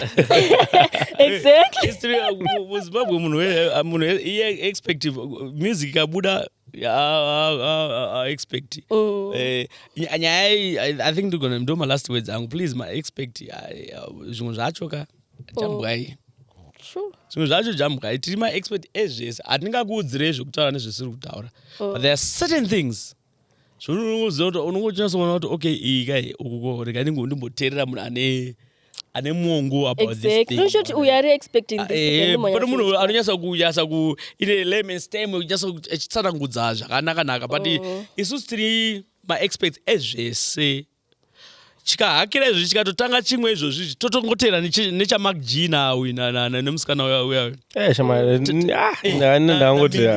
vanhu vese vatoikoko vatobavi chichi but mark G akutaura nyaya dzakatonaka kuti iwe musikana uyu mauyu magonge muindastry varimo ene munoti kazvitaura muindustry varimo magongi ekuti vanoenda unopesa vanzi ko mwiri wako here wazodai wazoita sei my body my choice waiziya saka varumeka ngatimbosiya dzimwe nyaya nenyaya yeuyo yekuti kana munhu even Satan akataura kuti pari kupisa apa ngatiziye kuti pari kupisa tino apa inini handiri kusaidi kwatino apa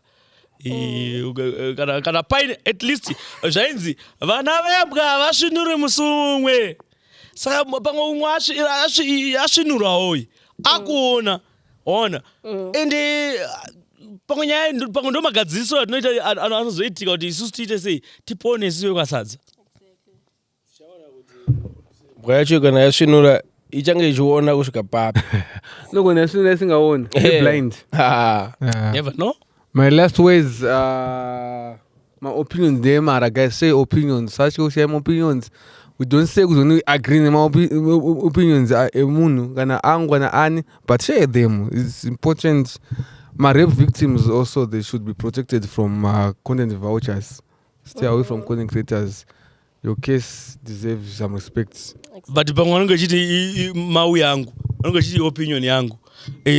Saka urikona that guy wekuchina yakazotaura nenyaya yema-human rights also akati ma-human rights haafanira ngorarama mukavacuum kake kungonzi ma-human rights hafanira angaiteedzerawo chichi mutemo because opinions futi akangoita ma-opinions munhu wese ane ma-opinions kana benzi rine ma-opinion ona saka zvinobva zvadispita zvese zvatiri kutaura kuti munhu wese anotaridza kuti i-opinion yangu saka maondirambidza here kuti nditaure kuti court case yakati because it's my opinion ona saka maopinion ngaasange uyu aiwa unofanira kumataura kuti ngatimataure but maopinions ngava maopinions kwete ma-experts ngatiribva taregedza kuita ma-experts ndopa problem achana ma-experts manje topesera vama-experts instead yekuti opinion yangu zvangu ndekuti zvakati ona ato-expert hauziye wakutotukwa dzaget away iwe chichiya what iwe hauziye zvinhu zvauri kutaura izvi nai and iyo nyaya yekuti munhu ane opinion iri against yako uda kumutuka ndozvipi izvo yeah it happens I think I don't know. Still, my last test of the last test is panyaya dzavacho. I hope one day our law ukaaccusa munhu ukaoneka kuti wrong pina mukati aiwa but law haichinje mutemo hauchinje maitiro unondofanira kutochinja constitution inofanira kutochinjwa zvitori different imwe nyaya kuti itochinjika constitution iyoyi haingochinjwa nekuti sikokataura nhasi papodcast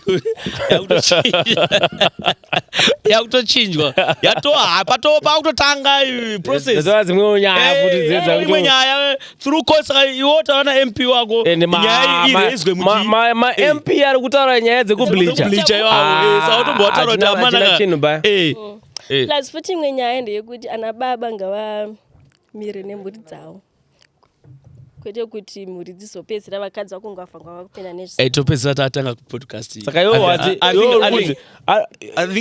iwoublemaniwo I think togona kutotanga podcast ngatimbokata tozoitangira nyaya yacho iyoyo pamberi because it doesn't make sense because now inene hanchatonzizise got the same here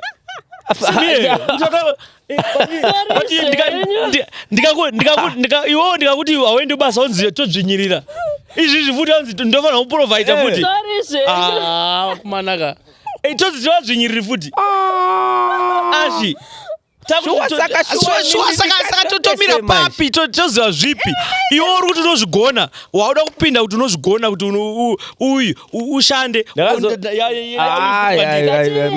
kana munhu akupinda chinhu ngatibatsiranei because pane macase mazhinji especially masocialites tiachimirei for another day ngatiitei for another day masocialites indatangoti masocialites kutukana itoto apa ese masocialites acho ese hana mari tsvaga content ese mashona futi apa unokechesa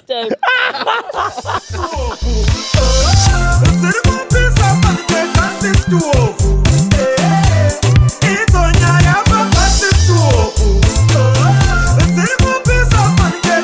stuo